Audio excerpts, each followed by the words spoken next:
Happy New Year, one and all. Welcome to the Supplement Central podcast. My name is Robert Chinesky, the supplement engineer.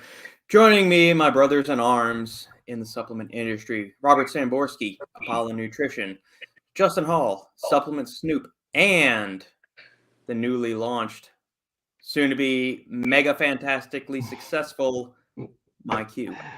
Yeah, we even got the new branding going on here. This is Go. a big Tilt your moment. camera up a little bit, and so we can see it all in all of its glory, and get your big old head out the way. All right, which way do I go? There you There it is. go. It actually, I was telling these guys, it actually lights up. Kristen got it for me for Christmas, and but it was a little too overwhelming. It was a little too much bright light coming from behind me, so we decided to leave it on there a little bit. Speaking of your better half, hey yo. Yeah, she did a good job with this. What's up, Miss Kristen? How are you? So yeah, we haven't done one of these in a long time. I'm out of practice. I haven't done a podcast since the three of us last did this back in Yeah, I don't think whenever so. that was, August. I don't think so September either. timeframe? I haven't. It's been a while. I know, Yeah, Rob. We did. Yeah, We did a a couple. couple of months. Yeah. Yeah. Anyway, Happy New Year, one and all. Post up any comments, questions, queries, quips, or smart ass remarks you've got. We'll be here until we get bored or you stop asking us questions, one of the two, or I run out of bourbon. So we'll see what happens. What do you Any and got all going things on? are welcome. What Say it do you again? got going? What do you got going on there, bourbon? Right now, I have Still Austin cask strength, and then if that runs out, we'll figure out something else afterwards. Anything cask strength is we're good to go. I don't know. So I don't know if I shared it with you the other day. We got to drive up to Virginia in a couple weeks. I won the online lottery for a Bowman cask strength up in Virginia. It's gonna be good, man.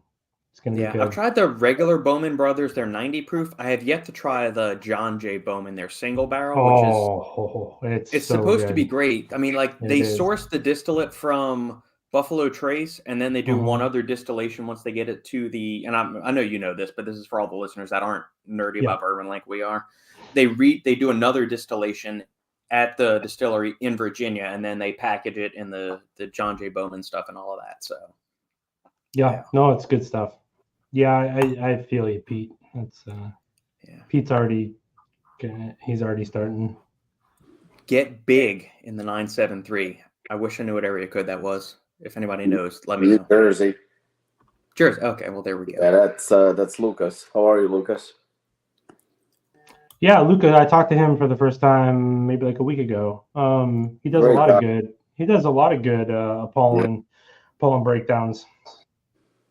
Excellent. Heinkoss. Evening, gents. Hello. Maria. Hi, Maria. It is freezing. It was freezing here in Texas this morning, although we got all the cold with no snow, which if it's going to be this cold when I wake up, it was 16 this morning. If it's going to be that cold, I don't see the point if there's no snow. Yeah, that's true, especially like with the wind. Because I was just talking to Michael. I think everybody knows that my manufacturing gets done in Texas, and it's getting shipped out this week, and it's supposed to arrive hopefully within next week. This next big batch that we ordered, and it's like, yeah, hopefully it gets there in a decent amount of time because it's just so screwed, like in the whole like South, and then they're not used to it down here. So yeah, Pete, got to grow a pair and dive into the single malt Scotch. Yeah. I've had a few Scotches. I love bourbon so much. Yeah. That it's higher proof typically and cheaper. Younger age, but America. Bought a decent bourbon a few weeks ago. Bullet is good. Did you do the regular Bullet or their 10-year? Yeah, Bullet's good stuff. Yeah. Allen, Heroic Vision. These three gents are dangerous together. Absolutely. Absolutely. All right, gents. Yeah, so what's up first on the docket? We're caught up with the comments. Keep them coming, everyone. We'll get to them. Just because we don't get to them immediately, just we might be in the thread of conversation. So we will get to anything and everything that's asked during the course of our conversation tonight. But first, let's recap 2023. Highs, lows. Where are we going this year in 2024?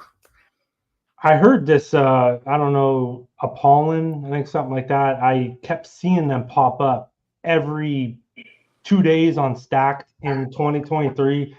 And I don't know if you've heard about them, but it was apparently a big year. I tell this to Robbie all the time. I was like, dude, I've been up to my elbows with one SKU. I don't know how you do this every week with every single SKU and flavor. It was a lot of Apollon in 2023. Probably what even more in 2023 than in 2022.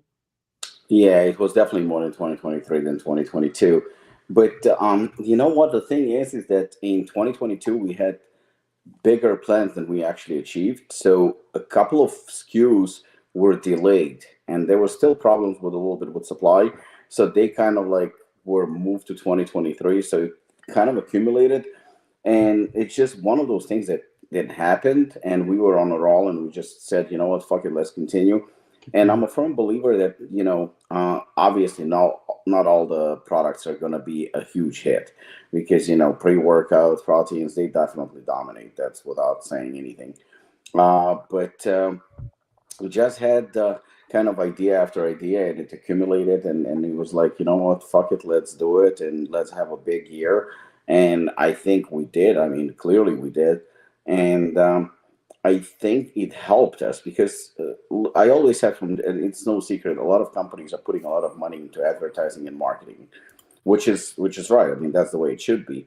But I always believe that your products are your biggest advertisement. I mean, your product will speak for itself. If you have a good product, I think that that's going to go a long way, because the truth is, and I'm a firm believer in it. I can sell you once anything, once, but if the product is shit, no matter who I'm going to pay, how I'm going to advertise, where I'm going to post, you're just not going to spend your money anymore, because you know what, you fell for it once and you're not going to fall for it again. But if you have a good product, it's going to find its consumer. So we said, you know what, instead of pumping a lot of money into advertising, because let's face it, you can hire a bunch of people, whether it's influencers or, content creators, and they will say anything because you're paying them. Even if it's not true, they will hype up your product. But once the product is with a customer, with a consumer, if he doesn't like it, that's it. You know what? It's not going to help. So I think that, considering that we invested instead of into marketing, we invested mostly into product, and the product helped to advertise and promote the brand.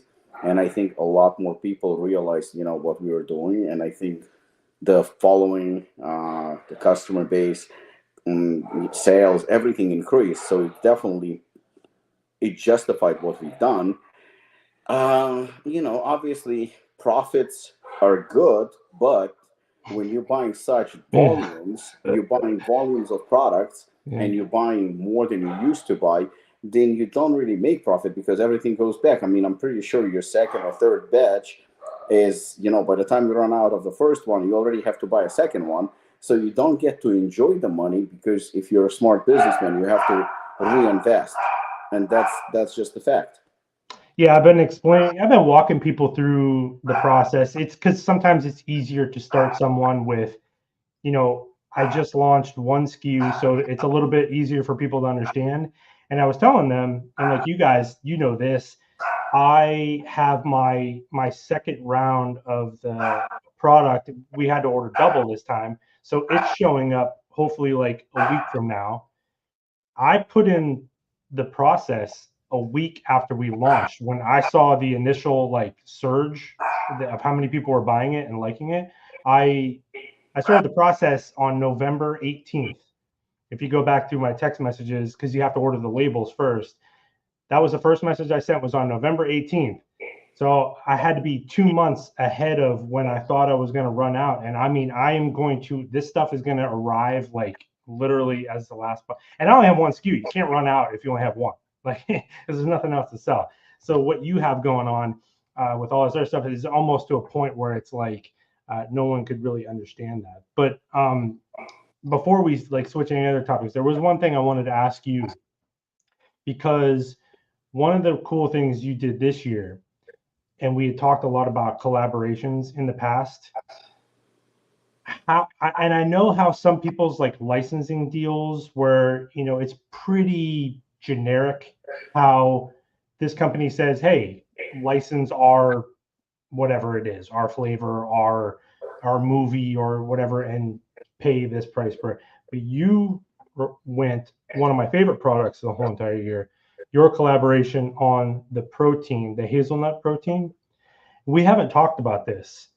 How, as much detail as you can give, how did that, because I know how a lot of the generic ones happen, and I know how you felt about the generic collaborations. So I'm kind of curious, like, that's one of the things I wanted to ask you was like, how did that even like come about? And it worked out so awesome, by the way.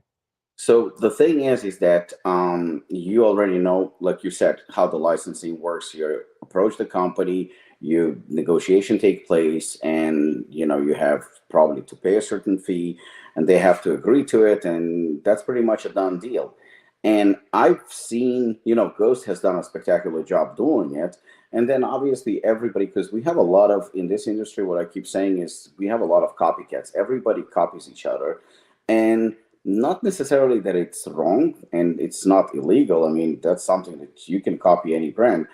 But I think it gets a little bit boring and it gets a little bit generic, like you said. I mean, it's repetitive and there's no mystery. And not only that, I'm not going to name brands, but I've tried few of the brands that collaborated with these giants, and they just don't taste good. Mm-hmm. They just do not taste good. I mean, I'm sure you've tried a couple of products. Robert, you've tried a couple of products. They don't taste and they don't even remotely close to the original. And that's what I figured, that's business. That's pure business. Could Upon do it? I mean, Upon is not such a big company, but at the same time, I think that we could have pulled it off.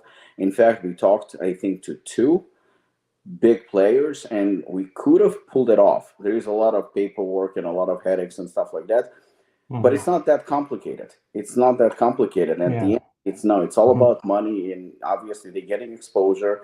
So it's not complicated, I would say, at all. Pretty much anyone with a little bit of money, you don't have to have a lot of money, anyone can do it. So that's the reason when one of the podcasts, I think we've done it with Robert, maybe even with you, where I said, you know what, I'm not interested in that. I think that goes, can I do it? Yes, I can. What am I going to accomplish? One of the things that Upon is known for is that we do it our way. We do it, in a unique way. And, when Robert and I sometimes we discuss formulas, I just, by the way, Robert, I looked at the greens formula that we did about 2 years ago, and you're a fucking lunatic. You're fucking ridiculous. I compared it to every greens formula. I finally got to it. I compared it to every other greens formula on the market. Number one, we're going to be broke if we do it because you're crazy. But again, that's what people come to expect from us. The theme there. Yeah, that's what they come to expect from us, that we're going to do fully dosed products and products that actually work. And yes, they're going to be expensive, but at the same time, if you look at the prices that we charge, I mean, they're not that expensive considering what you're getting in a product. So I said I don't want to copy anyone. I don't want to do anything that everybody else does. So I was not interested in collaborations at all. When Panda reached out and they said they want to do it, we did it. It was fun. I mean, more than anything, it was just a fun project. It was very, very quick. It was successful. But if I have to be perfectly honest about it, and that's the only way I know how to answer this question, I wasn't impressed. It wasn't a masterpiece, I mean, it wasn't something unique. And, I'm basically, and I don't want anyone to get a wrong idea that I'm shitting on my own product because it was my product and Panda's. I'm not. I just was not impressed. It looked like sort of a little bit of Panda, a little bit of Upon, but we literally had better products this year. A lot better pre-workouts than that collaboration. It was great label. It was fun, but I was glad when it was over. It sold out pretty quickly. But I was actually down on myself because I said, you know what, this is not what Upon is all about. We are about triumph and doing things like the chocolate hazelnut protein. This is what we are about. And I felt like we kind of became a little bit generic with that product. And I mean, you know what I'm saying. I'm not trying to disrespect Panda. I'm not trying to disrespect my own company. I'm not. It was still a solid pre-workout, but it was just one of many others, and that's not cool in my book. That's not like you did your supplement and it stands out because it's one pill, but it performs very well and it's done differently from what you would expect from a one pill product. It's obviously thought went into it and it's done differently, and that's what I want to do with a palm. So last year, and I'm sure I can say it, Carolina received her green card, and we went to celebrate to this macaroon place that she knew, and it was fucking phenomenal. I mean, they had all kind of beautiful desserts, and they told us that the pastry chef is from France, and he just happened to be on premises. And I wish I could take credit for it, but all of a sudden Carolina goes like, let's talk to him. He had a couple of locations, and let's see what we can do. Maybe collaborate on one of his pastries. I mean, I said, yeah, sure. So she talked to him. He didn't know what we were talking about. Right. I was gonna say, he's like, what the hell? He's so far away from a supplement industry that he had no idea. But he was like, yeah, sure, okay. You know what? Okay, that's fine. And we picked two of his pastries. So he picked, or Carolina picked, I don't even remember. And we took the pastries actually to our manufacturer. We drove over there. We brought it. Like, okay, try this. If you can nail the flavor, great. And I mean, our proteins are pretty good. The guy who does our flavors, he's really good. Yeah. And he did the samples. We got the samples, and typically we approve everything that he does on a first or second try. That's how good he is. We just give it to people around the gym. People approve it, and that's it. So it's easy. And we tried it, and we thought it was phenomenal. I thought that it was like, whoa, this is cool. We took it to Pierre, to chef, and he goes, it's horrible. He was like, no, this is. But again, because to us, from within the supplement industry, we are impressed. But somebody who actually went to culinary school, and somebody who actually understands, or somebody like Kristen, you can't fool people like that. It's not even about fooling. We're just not that good. The flavors that we have, they're not that good. They're good for supplement world. They're even delicious for supplement world. But when you compare it to actual pastries, to actual chocolates and stuff like that, it's a copy. It's a cheap copy. That's what it is. Yeah. So he said no. We went for another round, and he said no again. We went for another round, and he said no again. And I was getting pissed. My patient, I just couldn't handle it anymore. And it was a couple of times, many times. And then I finally kind of said, you know what, guys, I feel bad for our manufacturer, and I'm not comfortable anymore doing it. But he was very fired up. He wanted to nail it. And it was 2 flavors, actually. And Carolina goes, you know what, let's go again. And I refused to go. I said, I'm not going. I'm done. I said, the flavors are perfect, but you know what? I mean, how many times are we going to do this? Because that was taking months now. And she went again, and he approved. We actually had video. We have a video of him approving it. I was shocked. I mean, we almost cried, that he approved. He approved actually both flavors. So the second collaboration with him is going to come out, I think, sometimes in the summer. But we thought that was very, very, very cool, to do something like that. And even considering our flavors are good, that one just stands out. That one is it's a different beast. It's completely different beast. I mean, you've tried it already. Robert, I got to send you. It tastes different. It's a different level. Yeah, that's awesome. I think, so to like backtrack, so you're just eating at this macaroon place, and Carolina goes, I'm going to go to the chef and say, let's collaborate. Yeah, that's pretty much how it happened. Yeah, that's amazing.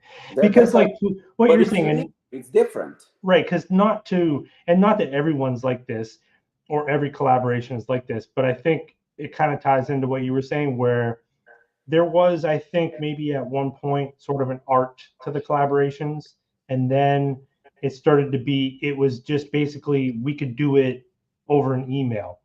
A company would be like, here's our license, we'll take a chunk of your money, click, there, we have a collaboration, and everybody get hype about it. Where it just, that's where you kind of go, okay, there's nothing collaborative about that. You're just slapping your thing on our thing, and we're calling it our thing together. And then not really a lot of collaborating, or like a lot of, when people are calling it that, it's like, yeah, that's not really a collaboration. It's just sort of us using each other in a weird kind of way. So to actually, I kind of had a feeling that's how it worked, especially with, I know how you feel about collaborations, but that's a pretty funny, and something that you probably never would have done. I would have never done that. No, I would never. Then That's it something never Kristen crossed would my do. mind. Yeah, it didn't cross my mind, but I thought it was very, very cool. But these are the type of collaborations that really are outside the box, and that's what you want to do. You want to collaborate with people that are maybe come from different industries, or just something cool. Right now, I mean, we've done with collaboration with Panda, and I've seen a few other brands that, I'm not saying copying us because that's been done before, where two companies collaborated, but I think what we've done, and as far as I remember, I think we were the first ones to do it, where we collaborated two of our own products together. I thought that was fun. Like we've done with Time Cop and Double Impact. I thought that was a lot of fun. Simple, but fun. Mm-hmm. That was very simple. But I think that you just need to do, a little bit riskier projects, and I think a little bit more fun, because customers are getting tired of the same thing, same flavor, same approaches. And not only that, I mean, do you really want to be somebody who copied somebody else's idea? I mean, it's just, we can't do a lot in terms of ingredients, because ingredients, when it comes to pre-workouts and aminos and fat burners, they're either good or bad. But I mean, if you want to formulate something good and I want to formulate something good, there's a very good chance that my formula and yours are going to have similarities. So we're not necessarily ripping each other off. That's just the way it is. But if you want to do a collaboration, it has to be something fun, and not just, oh, look, Ghost did it, let me do what Ghost did. Or look, Ghost has a label like that, let me do what they do. And interestingly enough, most of the time, you will not be as successful as the original. Most of the time, the original's still going to get the credit. The original's still going to get all the hype and all the recognition. I mean, we've seen with, I use Conor McGregor as an example. Everybody's trying to be like him. Everybody. For a while, we had like Conor copycats running around the fight world, and everybody calling each other out, and everybody's cursing each other. And it looks so fake. It looks so ridiculous. It looks so pathetic. And I told somebody recently, I said, Conor can lose 10 fights in a row, and people still going to watch him. People still will root for him, and people will still going to buy pay-per-views to see him lose, because they hate him so much, but they're still going to pay for it, because he's unique and he brings something to the table original that nobody else has. So I think that we should do the same. I mean, if we can do cool collaborations, great. But if not, I mean, I'm not going to copy anyone. So I'm not going to do, at least I'm going to try not to do what everybody else does. And if I do collaborate, it's going to be with somebody, not a hardcore company and a hardcore company, premium something and premium something. I mean, there should be something different where it's almost unexpected. Well, and I think like to what you're saying too, and this is kind of how I felt, was someone has to open the door for us to go, hey, holy shit, this is possible. So you don't have to be first in order to do something cool, right? Like, so if Ghost, or what did we figure out? Like Muscle Tech did it a long time ago. But so say Ghost makes the licensing collaborations cool, then that gets everyone else thinking, but then you're going, how can I do that? But how can I do that in a different way? How can I put my own stamp on it? And that's how really cool stuff happens, is, someone sort of makes the first move, and then you go, well, how can I improve on that? There's lots of companies, Microsoft is a good example. They've never done anything innovative. They wait for someone else to kind of do it, and they try to improve on it. Or Apple, it's like examples of that all over the place. You don't have to be first, and even being first sometimes not a good idea, because you're the one that has to convince everyone it's a good idea, and you're the one that has to spend a lot of resources educating people. So sometimes it's better to kind of sit back and see if it's something, and then put your own stamp on it. Like once I started to see all of the like non-stim nootropics, and nootropics started to become really popular. And then I started to see them get like really weird. I started to see people have like some negative experiences with them from long-term use and stuff. I'm like, I think that I want to try something in this space, but do it just a little bit differently. Same kind of thing. Like, I'm certainly not the first person to come up with a brain health nootropic, kind of thing. But I was like, I think I can do a little bit different thing. And, you don't have to make something revolutionary. You can just put your own little spin on it, and it comes across as authentic, like what you guys did. Yeah, but you know what? To give you credit, I remember when we talked about this first time on the podcast, you said something that really triggered me, and I was like, okay, this is smart. When where most companies target the meatheads, the power lifters and bodybuilders and strength and conditioning and fighters, I remember your opening line was, I want to do something that my parents can use. Mm-hmm. And I was like, okay, this is a different angle. This I like. Because what people are missing the point is that supplements are not just for athletes. It's not just for bodybuilders. It's not just for muscles. I mean, a lot of people can benefit from supplements quite a bit. I was just bragging to everybody for the past 2 days how last year my cholesterol levels were through the roof, like literally through the roof, where they wanted to put me on statins, and it was pretty bad. Mm-hmm. And I'm kind of going to give it away now, but Robert and I told Robert that I'm really fucked up on. My cholesterol is pretty bad, and I remember I was like, can we maybe put together something? We would talk to Marina, talk to Robert, and we put together something that would be for heart and lipids and stuff like that. Remember, Robert, that was last year. Well, I've been taking it. I've been literally taking it without seconds. And I lowered my cholesterol by about 80 points. My doctor fucking freaked out. And I'm not lying. This is actually a true story.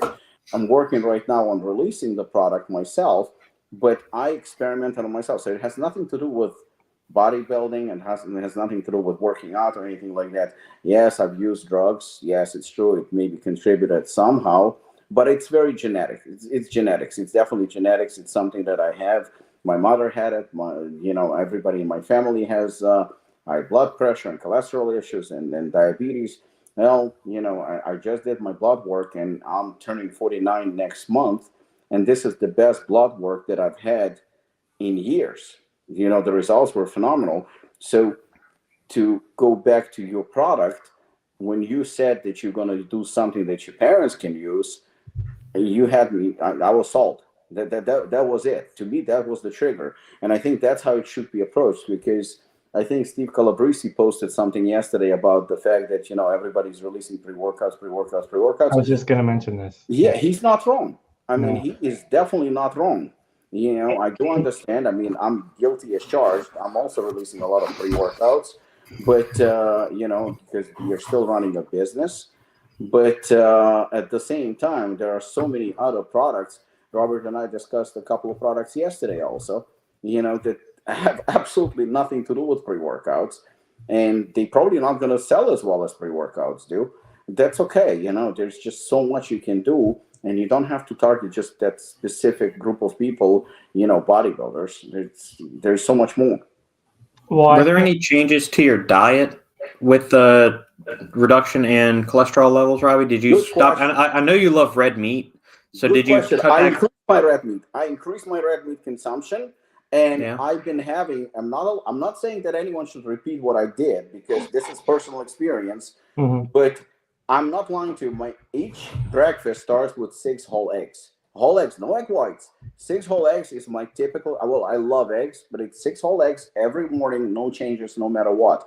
And then at night, here and there, I'll have another 2, 3. And we're talking whole eggs. Steak, I will have steak probably 3 times a week, at least. So I didn't reduce shit when it comes to that. And again, I'm cooking on olive oil and avocado oil and stuff like that, because healthy fats are important. But like I said, my total cholesterol dropped quite a bit. My good cholesterol has increased. I did drop a little bit my carbohydrates, because again, they're not essential, but I increased my greens. I've been having a little bit more in terms of greens. And I know Robert is a big fan of salads, and I wasn't, and actually now I am. So that's the only change that I've made, is that a little bit more greens into my diet. Red meat I did not touch. In fact, like I said, I increased it, but it's the pretty much the combination that we put together last year. I've been having it religiously, and I was convinced that that it will help. I just didn't know that it's going to help that much. Yeah, I think whenever I hear people, I've mentioned this before, but people will say, supplements are useless, and it's just Bullshit. like, I'm like, you don't get it. But like, I was also going to bring up what Steve said as well, because part of the conversation is pretty much all people, say pretty much all people, but all people that we know, the first supplement that you use is either whey protein or pre-workout. So my thought process with the brain food was, okay, we all start with the pre-workout, and that gets you excited about supplements. So I don't, and it's almost like when I look at certain companies that maybe don't make the greatest formulas. I'm not really a big fan, but say they're really good at bringing new people into our space, then it's okay, because once these new customers come in, then it's kind of up to us to sort of be like, okay, I appreciate that you like this product and you love this pre-workout and this hardcore pre-workout. I mean, I've used all kinds of crazy fucking hardcore pre-workouts, but it's like at some point you want to kind of be like, there is other things out there.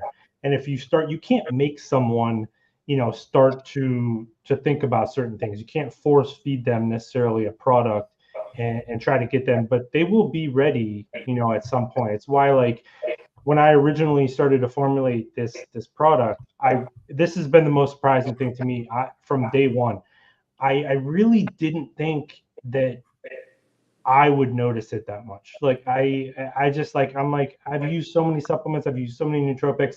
I said, I really want to target a specific person. I feel like once you're in this game for long enough, you start to realize how many supplements are really beneficial. So then you want to pass that along to other people. And that was the concept. I said, I can get my parents to start taking this stuff. And everyone knows someone that's been affected in this type of way. So you could like, okay, it's our job now. We've gone through it. We started to find the things that work. Let's now help the people that we care about, right? So then I come up with this formula and we start to use it. I'm like, I feel this so much. And like other people started to feel it. And I'm like, well, all right, I guess maybe I'm gonna change how I approach this. Now it's gonna touch on more people than I expected. So I've changed my plans with this product already, probably 5 or 6 times, just in the last couple of months, just because I really was like, I want to put it out there and I want to see. I'm like, I don't know the answers necessarily, like up front.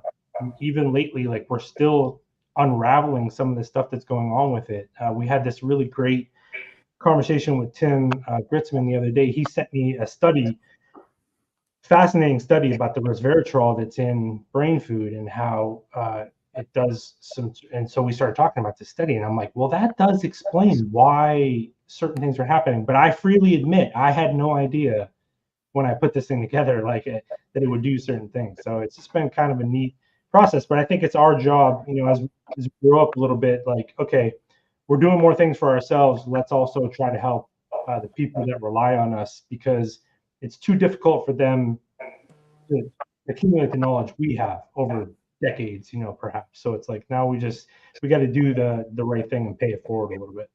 Yeah. Shane at Stacked teased that there may be a powder version of your supplement coming. Yeah. Do you drop any nuggets about where you might be leaning for flavor or how many flavors? Oh, sure. Yes. So, and here's another thing that I changed right away. So the original plan that I thought on paper, I would have an AM brain food formula and then a PM, because the nighttime, not necessarily like a sleep aid, but some sort of pre-bed, because all that memory creation and the repair, there's so much going on, before bed when it cognitively. I was like, I want to come up with something really cool that helps people, sleep at night, get restorative sleep.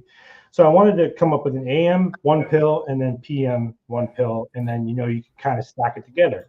But man, I'm telling you, like and this is the honest truth, and I said this today on my stories because someone asked me about it. I said I could make a product right now. I know a formula. I had a formula down, but it's not. It would help people, I'm sure, but I'm not sure if it's even a good idea long term, because there's a lot of these things that we're using for people to like calm down, and it kind of like changes your mood a little bit, but it ruins your actual like sleep architecture. So you're sleeping, but you're not really getting. So I'm just not really sure about some actual answers there. Like I could make a product and I could release one, but also the most shocking thing about the brain food is people started immediately telling me how much better they were sleeping. So it's kind of one of those things. They're taking it in the morning, and then 16 hours later, they're showing me that they're getting more REM sleep. They're getting better, deeper, restorative sleep. Like they're tracking this, and so I mean, dude, you take something at night to sleep better. You take something in the morning for energy. That's how we're trained to sort of behave. But I'm trying to unravel this. So I'm like, well, now if I make something for the PM, is that going to mess up, what's happening in the AM? So anyway, too many questions. So what I always wanted to do was make.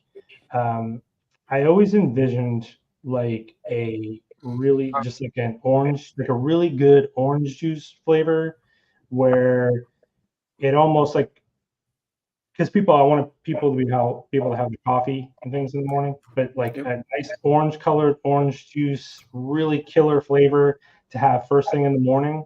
And that was always on my mind, what I wanted to do. But what we'll do is we'll add some other things to it, because we won't have the constrictions of the one capsule. But I found that electrolytes really, really help with the delivery. A little bit of, as you know, Robert, a little bit of sodium for creating acetylcholine, like the whole thing works together. So we're going to start sampling out some flavors. Should be any day now. I was just talking to those guys about it today. I want to do like an orange juice, maybe a different kind of breakfast juice kind of flavor. And then someone asked about, could we make something that goes into coffee? And I thought that was a really cool idea.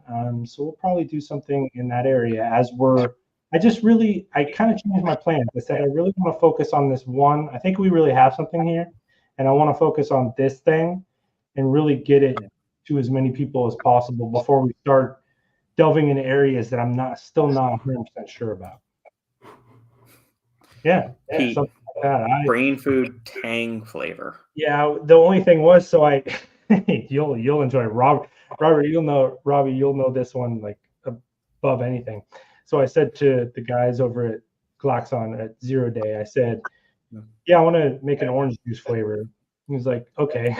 He sends me, there's like 16 different orange juice flavors, like mandarin orange or like sunrise orange or orange squeeze or orange. I'm like, I don't know.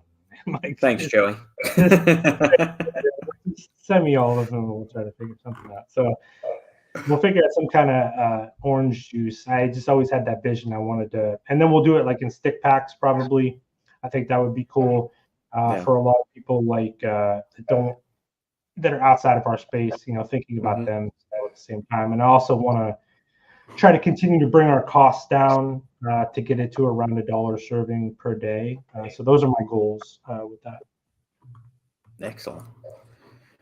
All right, listeners, keep firing away with the comments and questions. We had some listeners submit questions for us to tackle.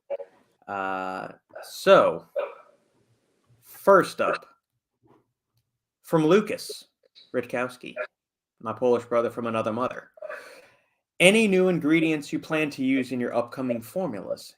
Do you use any other brands? If yes, which products, brands do you like to support? So I guess let's start with the latter question first. Do you use any other brands? If yes, which products and brands do you like to support? I think I asked Robbie this. So was that question aimed at me? I think it's a collective kind of thing. Okay. There I won't say anything. I'll start. Obviously, I use a pollen stuff. So there are 2 other long-term contract clients I have. I don't know if I have their permission to say which ones it is. Robbie and Justin know which 2 those are, I believe. If not, I can fill them in on the back end. Anyway, I use those 2 brands, and if you listen to this podcast enough, you've heard me drop their names at certain other points. Sandy has tried their proteins and loved their proteins, and also that a separate brand's Nootropic. Outside of that, I mean, on a regular basis, I use NutriCost. I order them for all my bulk ingredients because they're third-party tested, affordable products, great stuff all around. In my Life Extension. Before you move on, because a lot of people, I always mention Life Extension, but a lot of people ask me about NutriCost, and I always tell them, I was like, from everything I see, I was like, I think you're good to go. But do you know more about like I don't know anything. Like I know more about Life Extension than NutriCost, so I don't know if you know more. Like they obviously make their own stuff. They're obviously huge, but I don't know if you know anything more about like what they got going on over there that I can pass along to other people, because people ask me about them all the time. I wish I did. I mean, if I like, even if I could just like get my foot in the door, like have a conversation or get one of the owners on the podcast or just start writing some website content for them, be up for that in a heartbeat, because the amount of stuff we bought since 2020 from them is a lot. So, I mean, I bought bulk NAC from them, spirulina, all the mushroom fruiting bodies, so shiitake, reishi, chaga, lion's mane, astragalus, I buy from them. What else have we bought from them over the years? CoQ10, KSM 66, ashwagandha, whole bunch of stuff. Yeah. Because people always ask me like their prices, and I usually present it in a way I'm like, it's like for all of us, like the more you order, the cheaper you get it, which makes sense. Like I was telling people, if this next run, I doubled my order, so hopefully I can lower the cost. It lowers the cost for me, and then hopefully I lower the cost for the customer too. So NutriCost is ordering at a level that, and they're obviously removing, layers to the supply chain as well. I was talking to somebody about that today. They were asking me about, Rob, I don't know if you've ever done this, where you just order your own ingredients, but you have to have your own facility that you can store them safely. So that's why you usually do it at the manufacturer. But then some manufacturers are cool with it. Like you can and then you send it to your manufacturer to have them blend it. Or you can just have your manufacturer order it. But then again, you're going to pay a charge for your manufacturer to order and store it. So, which adds up, after a while, like if you're ordering huge quantities, that stuff adds up. So NutriCost obviously has their own vertically integrated storage facility and manufacturing facility and stuff. But I don't know that much about them. I just know they have some killer prices on some pretty good stuff, obviously. I'll be right back, gents.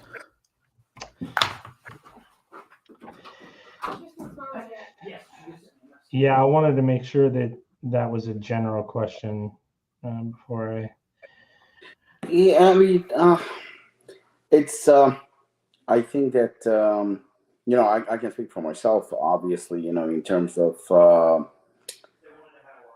Pollen has so much stuff right now that pretty much everything I need. From a multivitamin perspective, to fish oil, to whatnot. I mean, obviously protein and stuff like that I use. Yeah. But as standalone products, I go to NutriCost as well, because number one, they reasonably priced.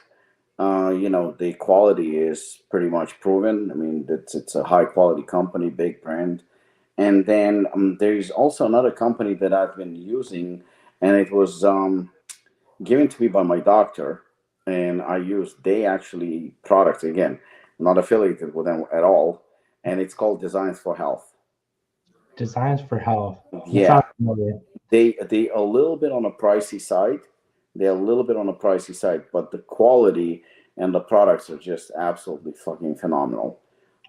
Just definitely completely like different level. Oh yeah, I've seen their their labels before. I knew that sounded familiar. You know, and I always tell people, I said, we all use and we all love the sports nutrition supplements and these things. But I said, and I tell customers this all the time. I tell people to ask questions. I said, if you go into any one of our closets, anybody, any brand owner, anybody up and down the supplement chain that knows about supplements, they will have something from Life Extension, something from NutriCost or whatever in their cupboard. I guarantee. Yeah, because they staple, and you know, I mean, they're good products, and sometimes you need a standalone, sometimes you don't need a formula. I mean, if it comes when it comes to protein, obviously, you know, we have it covered.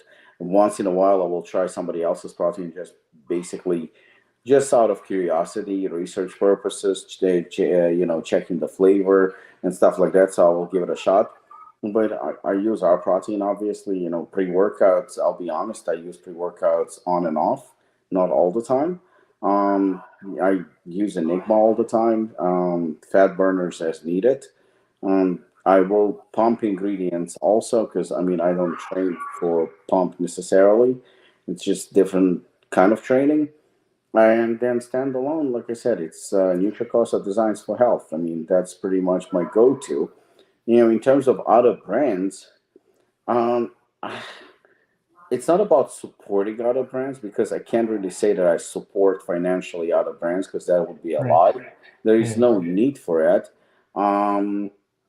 I think that I respect, that would be a better word rather than support. I respect certain brands, you know, like obviously Ben, Morphogen. I mean, that's a solid company. I always had utmost respect for NutraBio because, you know, they were always reliable.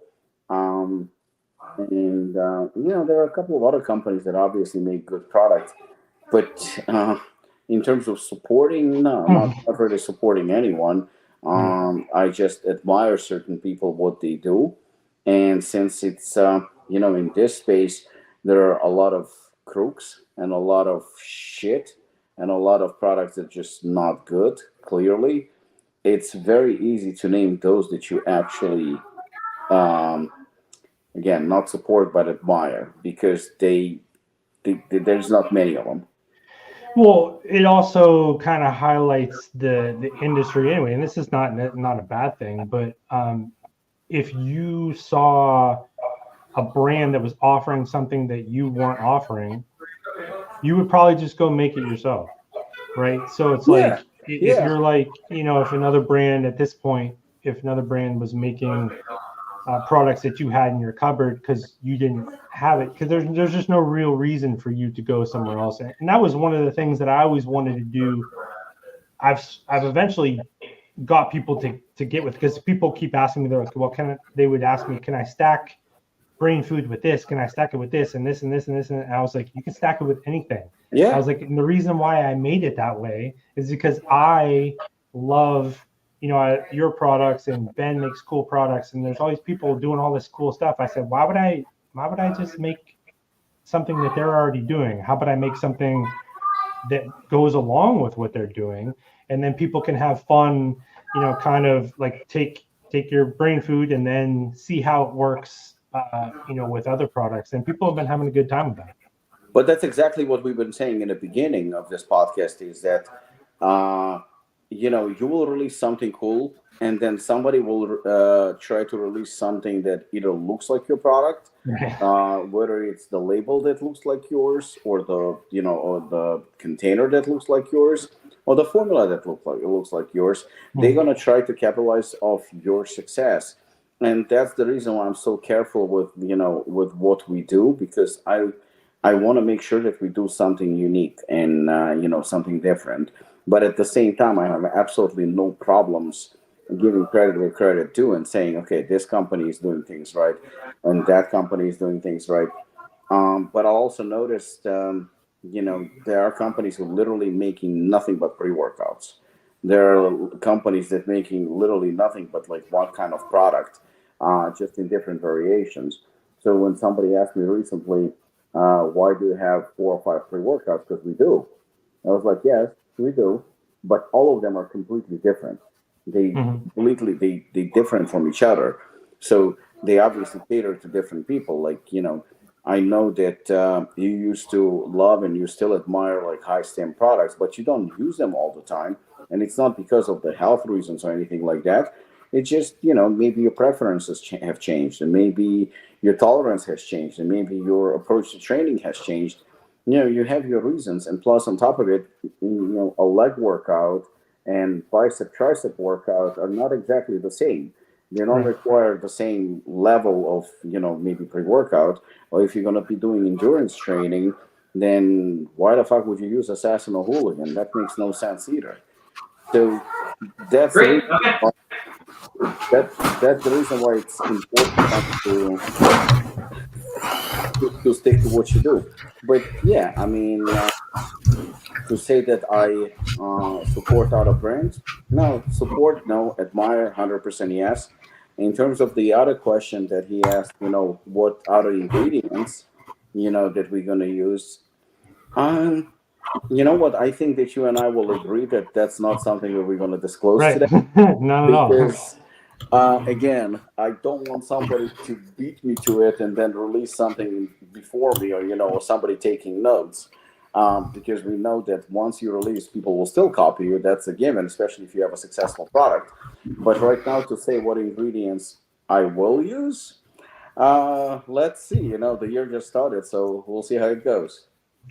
Yeah, because I had asked you if that question was aimed at me, because I was like, why would Lucas ask me that? I was like, he knows I hate him. He doesn't like me. I was like, tell that professional ass kisser that I'll put like a clinical dose of like go fuck yourself in my next formula for him.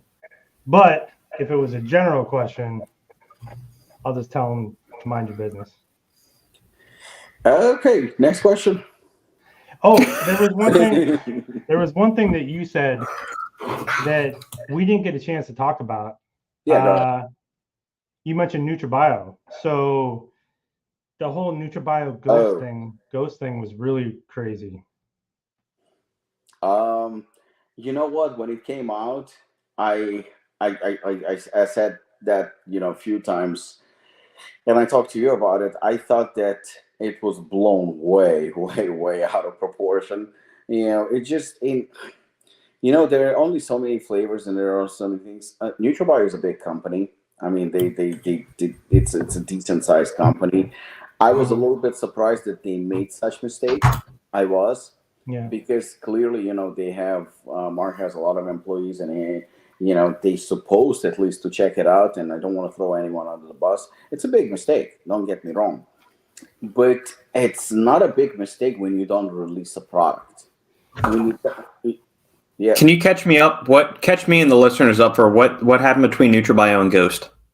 So I don't.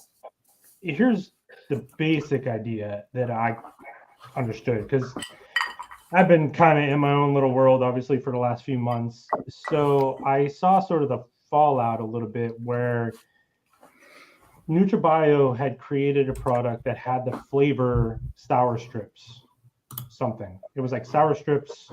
Yeah, Nick, it was like sour strips something, right? There was like 3 words, but regardless, you can't call it sour strips. Like sour strips is a licensed IP in our space, and Ghost obviously has done the official collaboration with sour strips. Like a lot of brands will call it like sour straws or almost they'll make it something close, right? I think like Man Sports was one of the first ones that was really doing that. Like they would put like the likeness super close, but they wouldn't say the whole thing. A lot of people do that. Yeah, which is very, very common.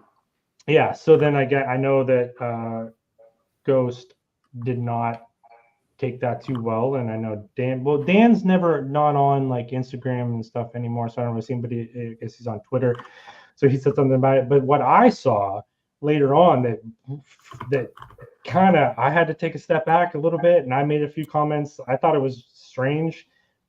Mark, release, and I love NutriBio. I've been on NutriBio's train from day one because they have good products. I mean, it's a solid company.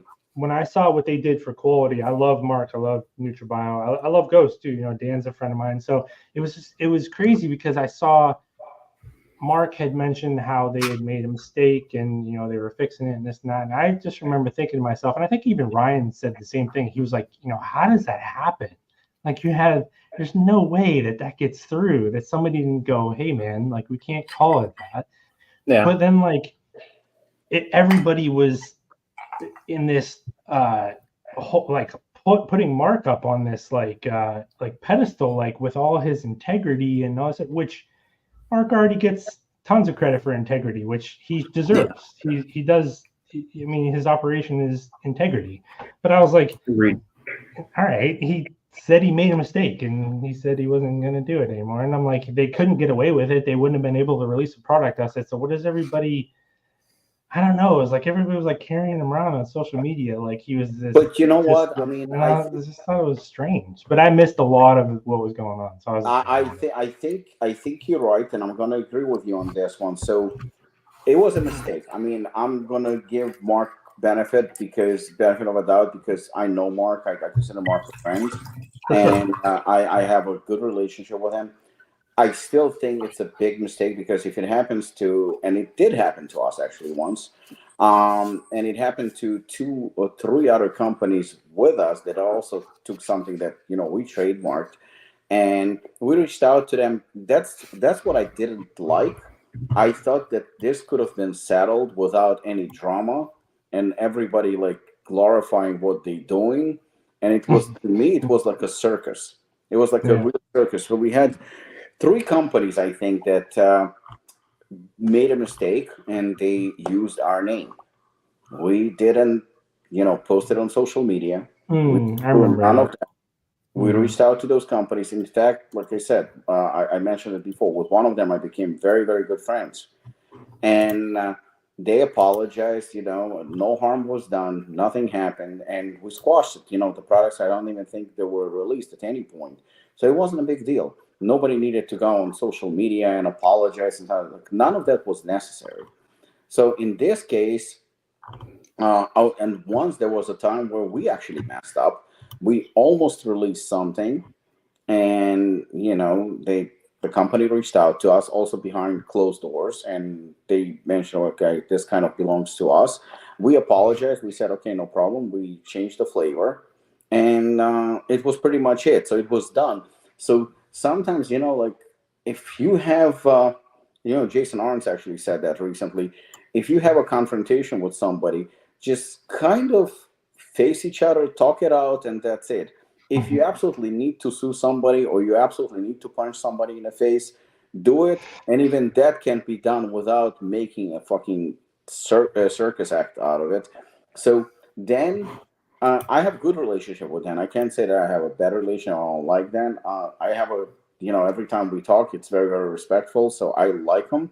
But Dan does like to dramatize things a little bit. And I do understand that he protects his business and protects his, brand, which he should, technically.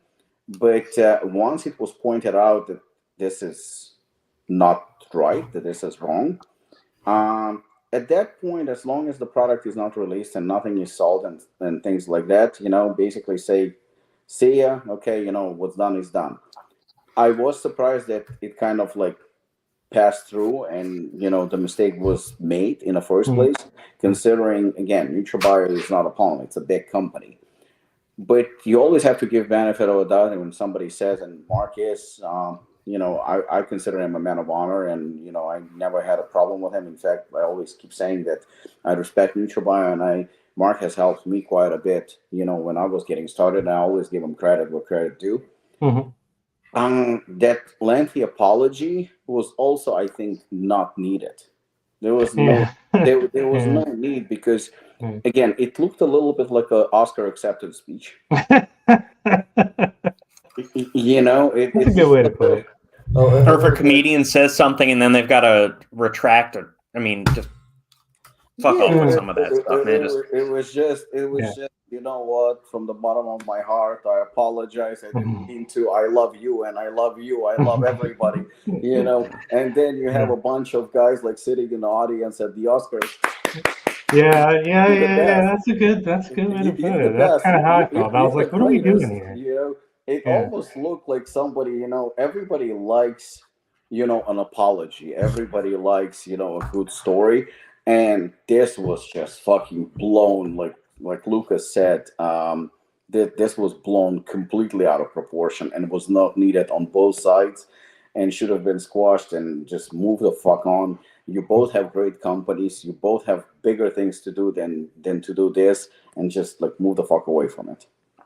Yeah, it's pretty good. And I also think along the lines of using somebody else's name, I believe y'all were the first ones to use the name Cluster Bomb on your carbohydrate supplement. Yeah. Isn't that correct, Riley? Yeah. Yeah. I mean, I'm not going to mention any other brands, but I'm pretty sure Apollon had the name Cluster Bomb for carbohydrate supplement first. So the name Cluster Bomb actually came from a member of Apollon Gym who passed away a couple of years ago. And I remember he was actually prepping for a show, and he was on the Stairmaster. And we were good friends, and it was a third product, I think, that we released in 2015. And we talked about it, and I said cluster dextrin, you know, cyclic dextrin, and it goes to be Cluster Bomb. I was like, whoa, that's pretty cool. So we used that name, and we released the product, but we never trademarked it. We never did. But, you know, I mean, you know, the law says that the first to name the product, that's basically yours.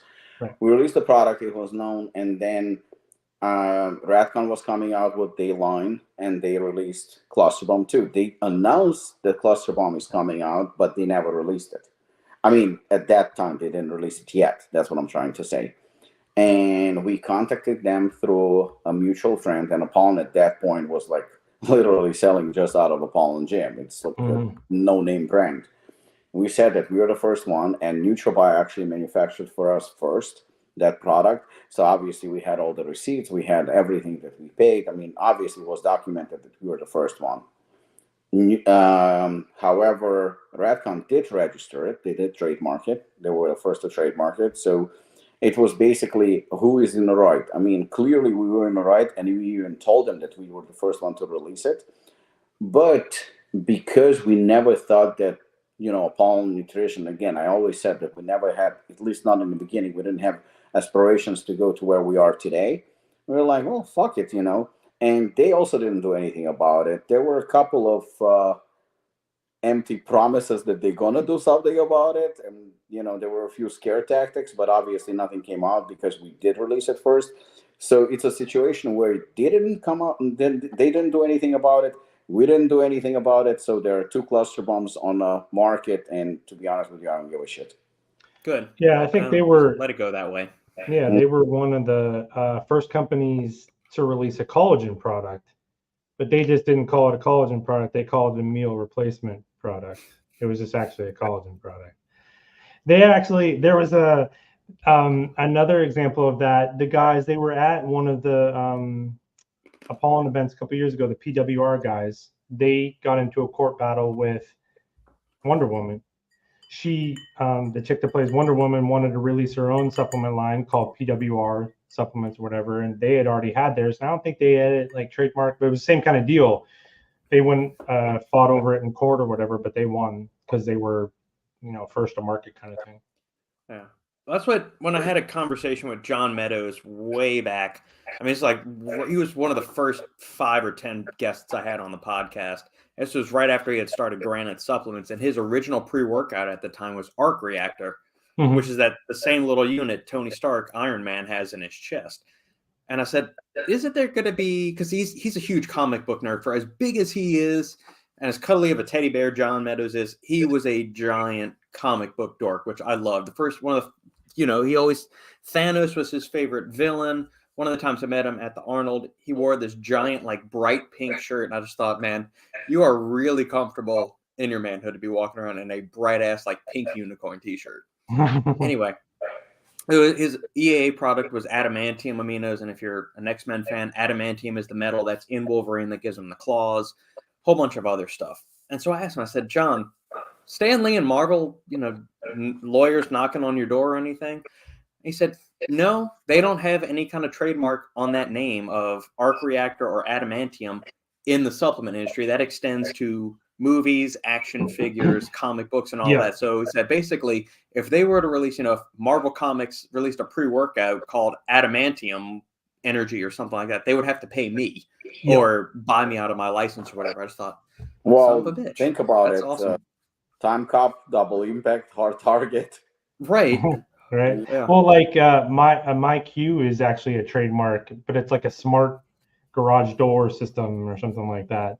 So I don't have anything to worry about when it comes to that trademark. But yeah, it's kind of weird. It's hard. I mean, we can do like any name that you have out there. Somebody's got the name, somewhere. You got to do your due diligence, make sure it's not, overtly obvious, that you're infringing on someone else's. And still, we've seen some really weird ones like get through too. Exactly. All right. Another listener question. Top trademarked pump ingredients. So this was from a list Robbie sent me in our WhatsApp message group. So whoever sent this, thank you for sending in this question. That was actually there's a slight difference between trademarked and pump. So trademark and I'll patented. Explain this. I actually asked you this question yesterday or 2 days ago. Because this was a follow-up question to a question that somebody asked me. It's actually a good friend of mine. Asked me about Citrapeak. Remember I asked you about it? Well, that's why when he told me, that how great it is, I told him, I said, I'll be very, very honest with you. I haven't worked with that ingredient.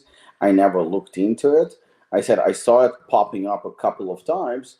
I said, but it's actually good that you reminded me. I'm too lazy, I said, to do research and shit like that. I said, I'll just fucking contact Robert and that's it. So that's the reason why when I reached out to you and I answered him, I said, like, listen, I said, to be honest with you, again, I haven't looked into it at all. I know that some brands are using it. Robert is not a fan, and this is what he sent me. And he goes to me, oh, thank you. He goes to me, so what do you like? And at one point, I actually posted, I think I know you don't go on social media, but I posted on Instagram stories. Actually, recently, I posted what I like in terms of pump ingredients. And I remember listing citrulline, nitrates, Sulflo-6, Vasodrive, and nitrosigine. Those are the 5. That's pretty much all I did. I said, these are the ones that Apollon uses. I don't use S7. I don't use Norvaline. I don't use citrulline malate. Those are the things I don't use. I'm not going to discuss them. It's just not something that I use. Then I remember he sent a follow-up this question, the top trademark pump ingredients. So because I already basically said what I like, I mean, it's your turn, guys. Yeah, Citrapeak. Justin and I covered this several years back, but when that ingredient first popped on the market, it is basically a derivative of hesperidin, which is a little alkaloid fun phytochemical that's in citrus peel extracts. Hesperidin, there have been trials run where anywhere between like 500 to 1,200 milligrams of it is effective for supporting cardiovascular health, improving blood flow and pumps. The glucosidal or glucosyl hesperidin, whatever the official chemical name or molecular formula of Citrapeak is accomplishes the same benefits as hesperidin, just like a 200 to 400 milligram dose. Mm-hmm. Keep in mind, to my knowledge, there are no exercise trials in resistance-trained individuals using it. The study that this company that is selling Citrapeak is banking on is a bunch of old women stuck their hands in cold water, then took it out of the cold water, and whichever one had better thermal circulation and a better palm temperature after sticking their hand in cold water, they saw as evidence of better blood circulation to the hand, that they didn't experience as much of a drop in temperature and recovery. So that is pretty weak, in my opinion, for a blood flow enhancer. I haven't used it on my own. It shows up in a lot of formulas. So when people have asked me about this, and I said the same thing, where I said, what I usually do when I see a study that's like that weak, that pathetic, much like S7, right? I say let's reverse engineer this thing and go back to what it actually is.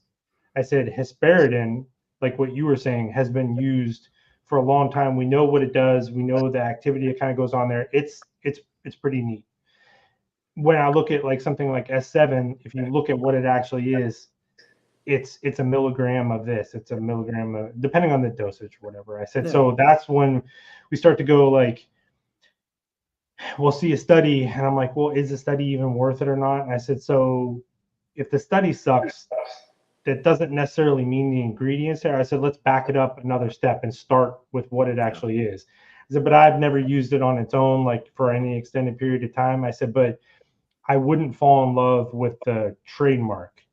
But if you want to talk about hesperidin, I said, then we can talk about hesperidin. And then you kind of have to make a leap that the company that did the study didn't do, that they're manipulating in some way, and then that somehow becomes better. And then you kind of go, well, I don't really know.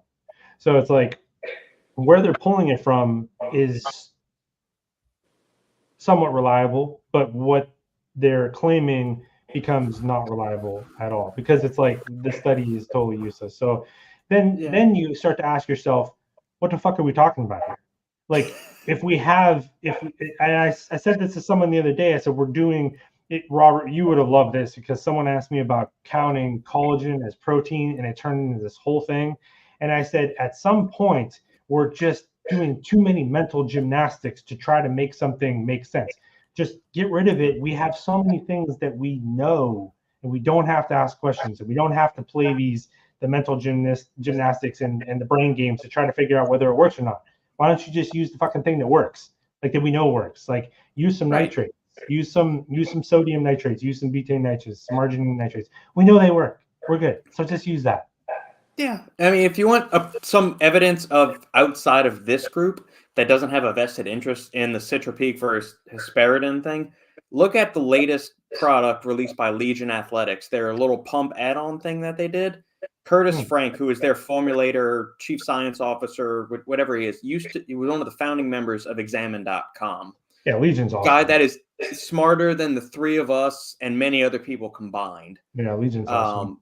Used hesperidin in that. He didn't use Citrapeak. He didn't use something else. He used hesperidin. So even if you discount everything we're saying here and you don't believe any of the studies we're talking about or whatever, go look up what your boy Curtis is talking about over at Legion Athletics. And, you know, that's another company. I've bought several products from them over the year, to circle back to our previous conversation. Them, Glaxon, I bought stuff from Glaxon, even though if I called up Joey or Michael, they would be willing to, you know, send me anything I needed. But yeah, I've bought stuff from them over the years. I love Glaxon's stuff. No issues with them. Would recommend them in a heartbeat. One Up Nutrition. Any other ones? Something. I've used Primeval products in the past. I've used Performax Labs products in the past. It's been a couple of years since I've used both of those. John Meadows' company, Granite Supplements, use that. I bought Ghost Gamer, several tubs of that, just because I like the way that feels. The flavoring's great. I like the huge 500 milligram dose of CDP choline. Advanced Molecular Labs. So, yeah. Well, like one of the things that I think we talk about there, every once in a while, something will come across and we go, it's pretty rare, you know, and you don't want to like shit on things before they get any traction. But I think we see things that sound cool, and then like take the Citrapeak thing, for example. It's like, okay, it's hesperidin, and then there's this weak study, we know, so okay, well, I'll grab a bottle of it and try it if I'm that intrigued, and then add it into your mix and kind of see how it goes. But then like there's not that often does something come along where we're like, it's really, really impressive, and then it also withstands time. Sometimes it'll come out and people will rush to it initially and everybody gets all excited about it, and then you remember, didn't we just try this like a few years ago? I remember like when Mitoburn, nothing against Mitoburn, I think it's a pretty interesting ingredient, but Beba, they tried to do Beba years ago, and this is not like some revolutionary new thing like with Mitoburn. But Basodrive, I think, was one of the ones that came out over the last few years, and it took a long time for that thing to actually get some traction, because I remember when it first kind of dropped, it was really expensive, and they were very stringent on it had to be the 508 dosage, and then they relaxed those relaxed, pun intended. They relaxed those restrictions on it, so people then started to use it because it was just really, really expensive. But that was one of those ones that came out when I read about it. I was like, that's a little different. It's a little different take on how we get to improve blood flow. So then we started using it, and I was like, man, everything I use that has this thing in it feels pretty damn good. So then you start to formulate like a full opinion. It takes a long time sometimes, and it's not that initial, but like, if you use something nitrates, I know anytime I use sodium nitrate, if I put some salt and some nitrates together, I'm good. It's as tried and true as you get. Yeah, but you see, the thing is, I mean, let's be honest. I mean, when you have Robert on a podcast, and obviously you, and I guess I know a few things maybe, but people expect that, oh, we know, but it's not true. We're not the only ones who know. Even people who are brands that are releasing shitty products, they know what's good. Let's be perfectly honest. I mean, oh, for sure. I know. I mean, we actually talked with my manufacturer today about Vasodrive. That shit is expensive. Extremely expensive. Right. One fully dosed Vasodrive, I mean, you can use Norvalin, S7, probably Citropeak, and a bunch of other crap, and it's still not going to be as good. Mm-hmm. That's just, I mean, at the end of the day, all they want to do is save money. There is no other way. I think that to do a good formula is not that hard. It's not. The research is in front of you, the dosages are in front of you, everything is in front of you. When you're using cheaper ingredients, or you're trying to justify the use of certain ingredients that are just not as effective, the only reason you're doing it is to cut cost, which I totally understand. You want a cheaper product, and you want, more margins, because we sell to quite a few stores. I mean, we have a good wholesale going on, but we have people that are turning us down because of the price, because they come to us and they say, well, we want to make 60% margins, and with your product we can't do it. So now the owner of the supplement store basically tells you to your face or on the phone, he tells you, listen, I own a supplement store, but I don't do it for the good of the humanity or for my customers to provide them with the best supplements. I do it to make money. You can't really fault them for it. You can't really blame them. I do understand, everybody has bills to pay and stuff like that. But the other brands, they also know, when they're using S7 as opposed to nitrates, that they know exactly what they're doing. And they don't need us to tell them otherwise. They know exactly what's going on. So I don't think somebody's watching us right now, a brand owner, and goes, oh my God, I didn't know. No, you did know. You did it knowingly. You put that S7 in your product knowingly, and then you said that it's a game changer, and you said how great it is, and it gives 700,000% more pump than anything else. You did it willingly, and we are not three geniuses who opened, gave you breaking news and said, "Well, look, this is better." Everybody knows. That's just that's the way it goes. Well, I think like one thing you said was really, and it was kind of what I've been saying from the beginning, as I was walking people through the process of formulating this product and then releasing the product. I said, when we sampled it, because we did a lot of sampling, and I was like, okay, we got something going on here. But I've been telling everybody, like from the very beginning, I tried to release it a little slowly, because what I told people, I said, I really need your feedback, especially like all the early adopters. Basically in my Instagram ecosystem, where I talk to everybody a lot anyway.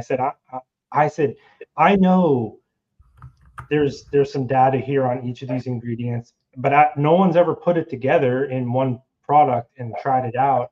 I said, I don't really know what's going to happen. And I don't know any, like too many supplement company owners that say, because you want to tell people you have the answer for the problem. And I'm like, maybe. But then as people started to use it, I'm like, okay. But like we talked about earlier in the show, I was like, I'm still kind of trying to figure out why certain things happen, we've been sort of hypothesizing why people are getting legitimately like better sleep from a product you're taking first thing in the morning. Why does it feel, and everyone's different too. You don't have consistent feedback. Their physiology is just different, and it's hard to really figure out what to listen to. But I'm like, why does this for me, if I had this and then I have some coffee, why does it feel so much different than the last like 20 years when I've been drinking coffee? And that's not me being dramatic. That's like, and I'm going, I don't fucking know. But as we're sort of digging down through it, and you're looking more, you're going, maybe there is something to it. So, I've been trying to be transparent with everybody. Like, I don't have the answers to all these questions. I said, but hopefully we can get there with some legitimate feedback. And I think that's one thing that a supplement company owner, it's why I think sometimes it's hard to take chances, because you're going to spend a lot of time educating people. If people these days, they think already, they know what they want to look for. If you release a pre-workout that doesn't have citrulline in it, even if it had nitrosamine, people are going to shit all over it because it doesn't have citrulline, even though it does the same thing, and people don't get that. But people are kind of ingrained, they like what they like, so you can't fight that. So if you're going to do something a little bit different, you better put in some time and sort of explain it, or maybe do maybe kind of what I did, where you're including people in your process and you make them feel part of it, and then they feel more comfortable with the product. But it's not like you said, there's lots of people that could do the same thing, but they're like, why would I do that when I can just throw some S7 and some other shit in a capsule and make 900% on a product? That's way easier. So why not just do that? You're muted, Robert. Yeah, I figured that out. To not completely dump on the company that sells or markets S7, which is Futureceuticals.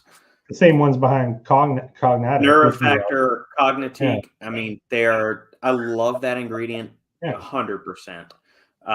So it's just that there's certain, just because we're not fans of one ingredient from an ingredient house doesn't mean all of them are dog shit. Just in my opinion, the way the science and the studies read, S7 would be a good like tertiary or quaternary ingredient in a pump blend, but not the primary or secondary. Third or fourth ingredient in a pump blend, not the first or second. Can't be saying words like that when you're drinking bourbon. Sorry, that's the nerdiness comes out. The nerdiness and the polysyllabic words come out. So. No, go ahead. But you're right, because like one of the other ingredients that I'm not really a big fan of is Spectra, unless you use it at a certain dose. It's the same as S7, where like, because people use Spectra, and I don't blame them, it's a big paragraph of a lot of things that make people pretty comfortable, right? It's like, well, it's blueberry, and it's, all these like fruits and vegetables and all that stuff. And it's like, if you see that and you go, that's pretty impressive. When you really dig down into it, is it? I mean, you got to use a certain dose. And then I think you have something there, same as S7. It's like, well, what is, a couple little bit, what's that going to do? We don't really know. But I mean, I see why they do it, and I certainly see why companies use it. Oh, a lot of it has to do with marketing, and a lot of it, sometimes the consumer wants to see certain products for whatever reason. Absolutely. Maybe sold on something. I mean, as much as I, speak negatively about S7, at the same time, I have used it myself. I think we used it in bare knuckle second or third version, I think second version. And then I removed it, and I was sold on it too, because I was still sort of a beginner in the industry, and I didn't dive deep into it, and as soon as I saw that it's essentially ineffective, and there are so many better ingredients, I removed it. With Spectra, we have Spectra in one of the products as well. And, the funny thing is that people really rave about it. They want it more than anything. But, again, I guess it's well marketed, so to speak, so I think that's the reason why. So I'm not against it, but, like you said, as a secondary or a third ingredient or something like that, then I totally can understand that. But it's still, if you look into it, what's in it, it just doesn't make any sense, at all. So.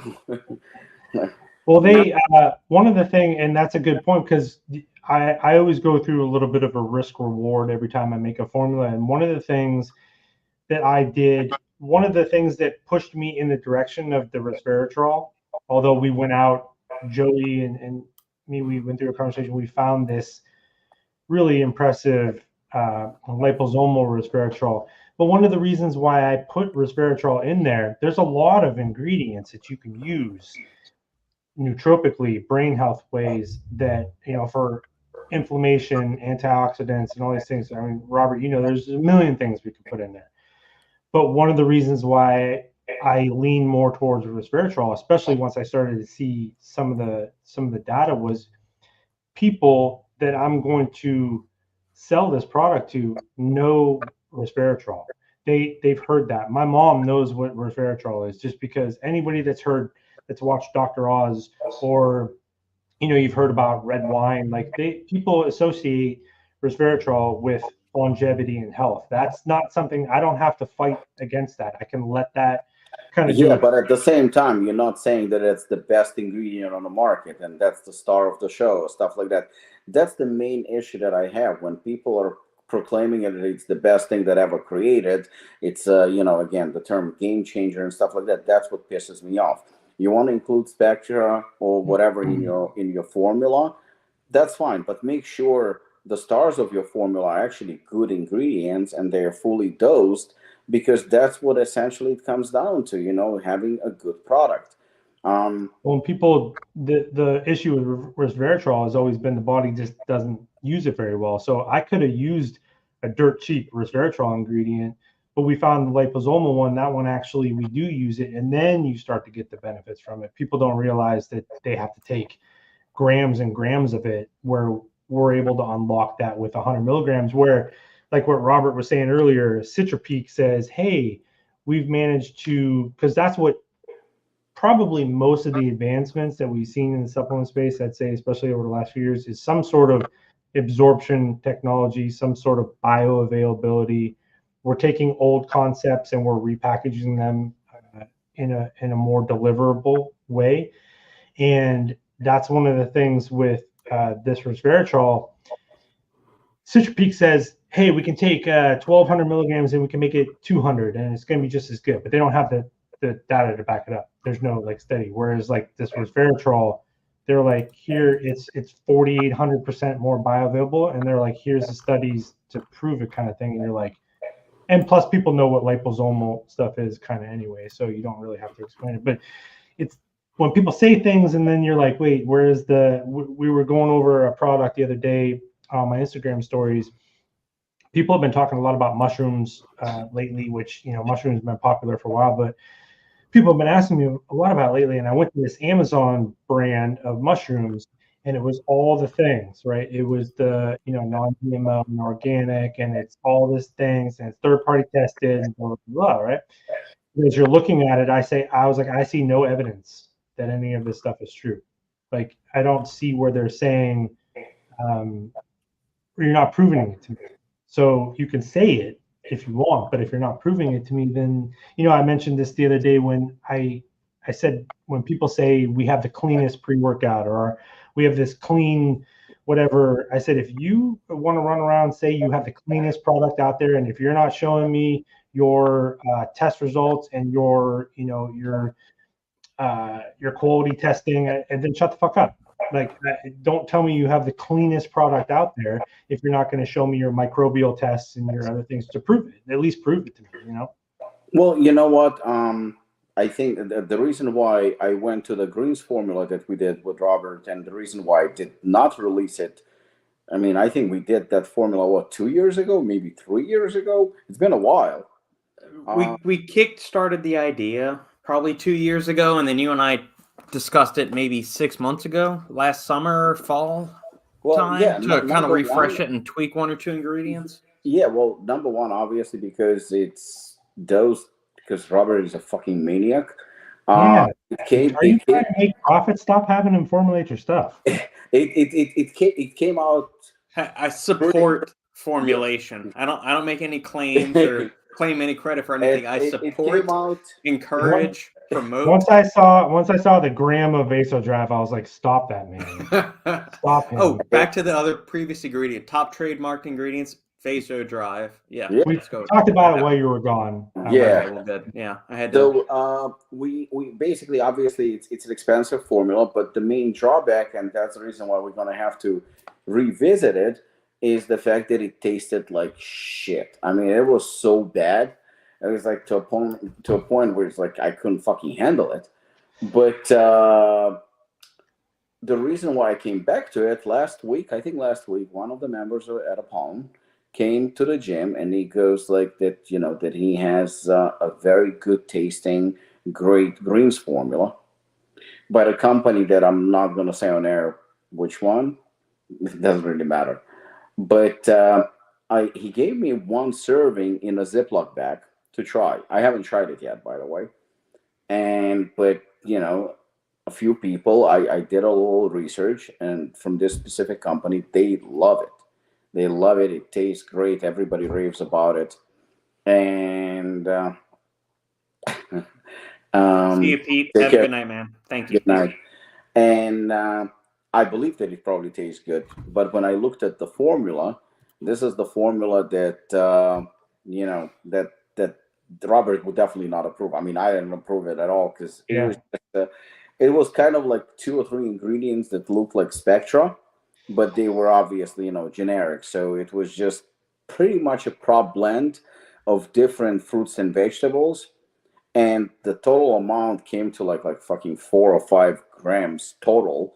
Well, what Robert and I did, I think it was like the scoop was like 15 grams or some shit like that, which was crazy. But you will get results. And I revisited the formula myself before Robert and I are going to have to discuss it again.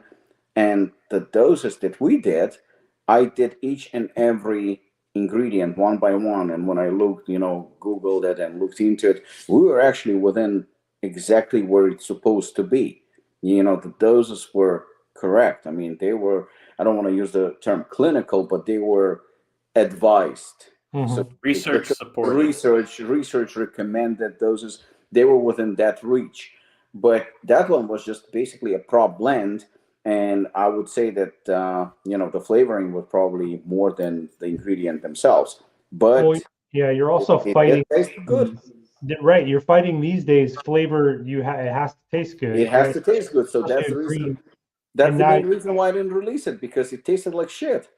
Because now you're facing everyone that's releasing greens formulas. They're tasting pretty good, and most of them have to dial back on the greens and maybe put in something else, to usually like some fruits or something like that. But you can't. It just won't sell if it doesn't taste good. So like you're absolutely right, which sucks because that actually goes back to when I was saying about wanting to do a powdered flavored version of brain food. I picked certain ingredients there. It's basically tasteless. Like we were tasting it this morning, just powder and water. It doesn't taste like anything. So like, Robert knows, like if I would have put tea cream or something else in there, you're going to have to fuck around with flavor quite a bit. And I didn't want to have to do that. So it's kind of like you said, it's a decision that you make, that you want to give people some effective products, but you also have to deliver it in a way that people are going to use it. Yeah, you don't mean that. No, I mean, well, for us that are used to tasting, me, how does it taste? The number one question today, most of the time, is what does it taste like? So they can still forgive you, on a flavor when it comes to pre-workout. They can still forgive you, especially the ones who are knowledgeable. But for most part, they want the pre-workout to taste like an egg one, like EAs. They want it to taste phenomenal, like protein powder, which, as many people know, once you drop the fucking nootropics and the stimulants, that's it.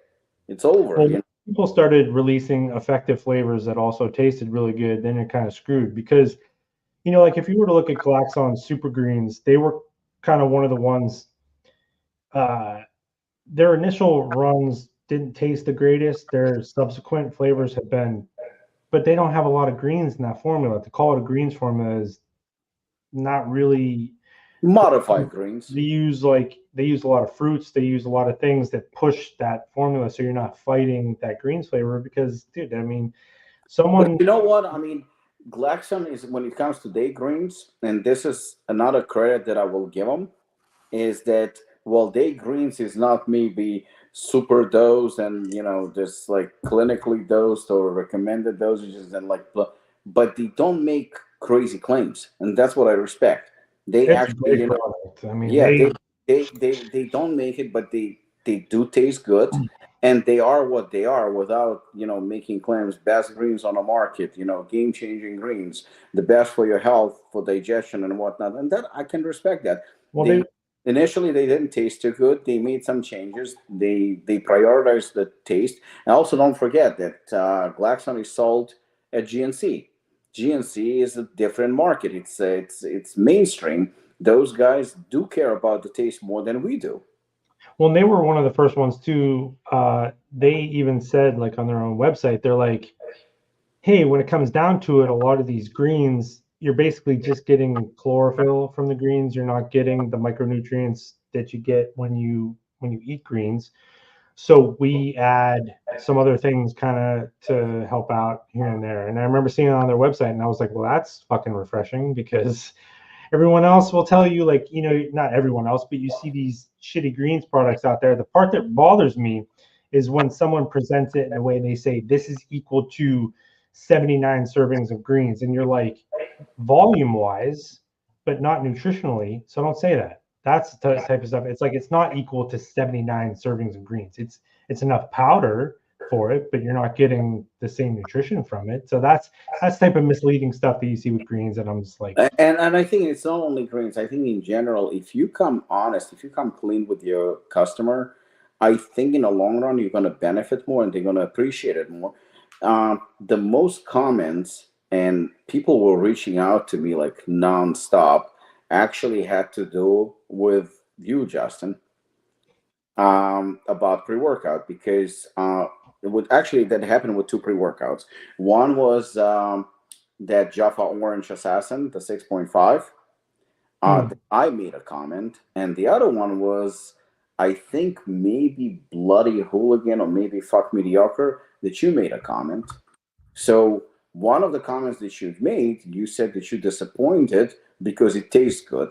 Obviously, but that was an inside joke, obviously, between us, and it wasn't anything negative. It was actually a funny thing to say. And I remember 2 or 3 people, like, not a lot, but they reached out to me like, how can you say that? He's insulting you. I'm like, it's a fucking joke. It's nothing behind it. If anything, I said, he's sending praises that the pre-workout is good, and he's used to what we used to have before with Assassin. So it's a compliment. And the second one was that I made, remember I released a video that we were releasing Assassin, re-releasing Assassin, the nasty tasting one. And I said it tastes like shit on video. I did say I do remember that. Yeah. And people were like, how can you say that about your product? Like, what the fuck are you doing? I was like, well, you're going to taste it and you're going to know. It tastes like shit. I didn't say it's a bad pre-workout. I did say that Assassin, the current Assassin, in my opinion, is a better product. But that one is strong. It's very aggressive. And there are people who like that. Personally, it's not me. But there are a lot of people that like it. And I was just being honest about it. And people are so used to lies and misinformation, then when you're being honest with them, they're like, what the fuck are you doing? You're supposed to say that it's the best tasting on the market, it's the best pre-workout on the market, that it's the strongest pre-workout on the market. Like, guys, I'm not gonna say it, because if I say it and it's not true, you're gonna fucking make comments and say, well, Robbie's a liar because that pre-workout tastes like shit, and it's not the strongest Assassin, it's not the best Assassin. And again, pre-workout's best, that's very subjective. I kind of screwed myself, not on purpose, but the biggest thing I was worried about when I was Kristen okay with that, or absolutely not? When you were the one earlier said something about spicing up your back end and something, and I forget what it was, but so right before we officially launched Brain Food, TNS had some inventory and they were selling some of it. So the biggest concern I had, I did not want these people in our space thinking this was a pull in overtime, right? I didn't want them thinking this was a smart truck. So I downplayed it so much. I actually had a girl, she was one of the first people that bought it, and she's like, I was like, what do you think? And she's like, it's not supposed to like give me focus and energy, right? And I was like, well, what do you mean? She's like, well, I feel like really lit up mentally and I have all this focus and energy, but you're kind of saying it's not supposed to do that. And I was like, no, like it's good. Like, don't worry. Like it is supposed to do that. I tried so hard to like not put false expectations up because people are going to use it and then they're going to go, well, you're full of shit. So I had probably swung the pendulum too far in the other direction, saying, I don't want you to think it's a smart truck. And so people were like, oh, is something wrong with this thing? Because I feel really, mentally alert and all this focus and energy. And I was like, I can't win, I guess. This is trying to be honest, But I think that's at the end what is maybe even a new angle, so to speak. It's a great, I think, marketing tool. Honesty, something that a lot of people kind of forgot how to do. It's crazy because you're so used to best tasting protein on the market, strongest pre-workout on the market, game changer, best ingredient will give you 1,000,000% more pump, more energy, more focus. And those are the things that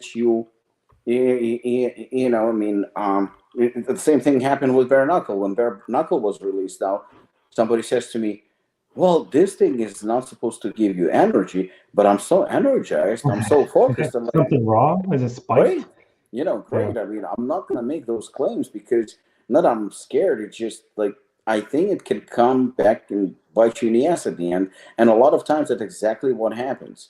People are making false claims. And I think that if they kind of went around, if you're releasing a shitty pre-workout or a cheap pre-workout, just say it. And that's the reason why I had the problem with all these daily drivers. The fuck is a daily driver? I mean, for some, I know that for some daily drivers are assassin. That's a daily driver. But I know Robert, when we send him out packages that he orders, and I remember, I know that Robert on a regular basis fucking orders Universal Soldier, and I'll bet anything that he takes it as a pre-workout. So who am I to tell him not to take it as a pre-workout if he wants to use it as a pre-workout? And it can be used as a pre-workout. It has the ingredients to make it a decent pre-workout. Maybe that's his daily pre-workout. But just because something is cheap, they call it, oh, look, a daily pre-workout. Why? Because it's cheap. No, it's cheap because you fucking didn't put anything in it. That's the reason why it's cheap. And you're calling it daily because you want to sell more, so people will use it on a daily basis, so they run out and buy more from you. That's the only reason. So tell the truth. You made a cheaper pre-workout, not a daily driver, because Hooligan can be a daily driver too. I don't use any pre-workout daily. I usually use a different pre-workout. Huh? Different ones. You use different ones when needed. Right. But at most, I'm training 5 days a week. If it's just like a HIIT session or a cardio workout or something like that, I'm not taking a pre-workout. If it's chest and back or a push day, leg day, shoulders and arms, whatever kind of rotation Sandy and I are working through at the time, I will use a pre-workout on those days. But some days it's bare knuckle. I'll have, a French press of coffee that I'll make in the morning. And then an hour later, I'll mix up some bare knuckle after that, or a different stim-free pre-workout that I have, or just, some capsules of a pump supplement that I have, either Bloody Hell or some of the caps that Todd from Nutrition 21, when he was there, sent me for New Level or nitrosogene. I don't understand the daily driver thing. If like my laptop that I'm doing this podcast on is my daily driver. I use that every single day, no matter what. This keyboard that's right here, this external keyboard, is an every third day driver. You don't need a pre-workout every damn day of the week. Well, I think some of it too came from some of these companies that have gone into like bigger retail, bigger box retail, Walmart and stuff like that. I think because sometimes you get into a position where you have, it's not the companies, and I mean, you guys are right. Obviously, I agree with you guys, but there are situations where the retailer themselves will say, we need, it was kind of like C4 back in the day. And then there was like C4 Sport and C4 Ripped. And it's not their decision. That's Walmart telling them that we need this version of it. Yeah, absolutely. So you're seeing like, so I think when you start seeing like a Rise come out with a elemental or a daily kind of pre-workout, then companies that are not following the same distribution start being like, oh, Rise made one, so we have to make one. But then you're like, well, they're making one for a reason. You're making one just to copy off kind of what they're doing. And then the whole concept sort of loses its, because they're specifically being asked perhaps to make one for a customer that a retailer says, we have customers that want this, so make this. And they're like, okay, here's your product. And then you see people in our space, because we can't think of like our own ideas in the space too often, they're like, well, what did Rise do? What did Ghost do this today? Let's make the same thing. And then you're like, well, now what are we doing? Now it's, kind of all gets, convoluted. So Peptastrong, we could talk about Peptastrong. Actually, I have some lengthy thoughts about Peptastrong. Yeah, from Nick P. What are your guys' opinion on Peptastrong? So one of the things I always give Klaxon credit about is, and this is a personal thing too, because they always include me, and they do a lot of testing. And I mean, like, they'll start testing stuff. So Joey, they hit me up because, a lot of people in our space, they'll test muscle builders, but they're on something, and they're like, yeah, I use this Peptastrong, man. I put on 37 pounds of muscle. And it's like, yeah, well, with the trend, or whatever else you're taking. Yeah. So Joey and Michael, I remember, reached out to me a few years ago. They're like, well, we know that you're an addy, and so you actually allegedly. I need to see the blood test. Allegedly. Yeah. Hey, we don't need. No. So they said they wanted me to try Peptastrong. Well, they didn't tell me what it was at the time. They wanted me to try Fortitropin, the yolked, whatever, with the egg yolk Fortitropin, and this. And because they were like, we're trying to figure out a different way to go. But to their credit, this was way before Anomaly ever came out. And we tried out the Fortitropin. I was like, I got nothing from whatever this is. I was at absolutely nothing. And what we were doing at the time, now granted, you can throw some things off by doing it this way, but I started to focus on specific lifts at the gym. And anytime you start to focus on specific lifts, your numbers will usually go up and things like that. But I had significant strength increases taking this other thing that they had sent me.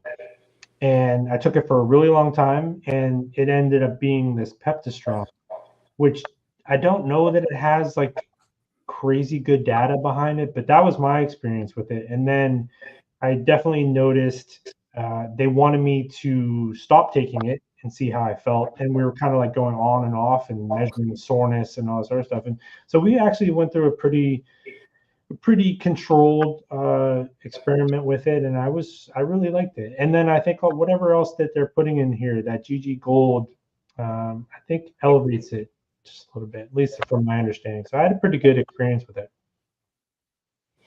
We still use it to this day. I've been using Anomaly off and on, for years. Yeah, and there have been a few other companies that have released a Peptastrong inclusive product over the past 6 months or so. Yeah, I don't know if Klaxon had like a exclusive for a little while on it or something, because then Core started using it out of nowhere, and then a couple other people started using it. Yeah, I mean, so Joey and Mike and the gang started using it 2 years ago. Mm-hmm. Let's see. Soul Performance started using it a month ago. Core started using it 3 months ago, and then SNS started using it 3 months ago. There's a company that has always made some cool stuff that rarely gets talked about, I feel like. Steve Wood and SNS, I love them. I mean, like, affordable products, super quality doses, quality manufacturing. I've bought numerous bottles of Joint Support XT over the years, and they're what's their GDA glycophase? When people look for glucose disposal agents and stuff, years ago, I would recommend their glycophase product. Yeah, we were always, when we were going over Stacked years ago, you and I, like every week, they always had something cool on there. Yeah. No, it's a very good company. Yeah, they don't get enough credit, and they definitely deserve more because that's a cool formula. They make cool stuff. Vasoflow, specialized green and black tea leaf extract. That's a cool formula. Anyway, yeah, I liked it. I don't know if you've ever used Pepto-Strong, but I liked it. I haven't used the core because a lot of people will ask me a lot, like, should I buy Core Bolic or should I buy Glaxon Anomaly? And I'm like, that much I really can't tell you. What's in Core? Let me pull up Core Bolic real quick. It's a little bit different. There's something unique about it because Core makes good stuff. They make good. Yeah. Yeah, Doug and the gang there do some good stuff. Let me see. Supplement facts. So we got 2,400 milligrams Pepto-Strong, 350 grams Raponticum, Carthamoides. So that was what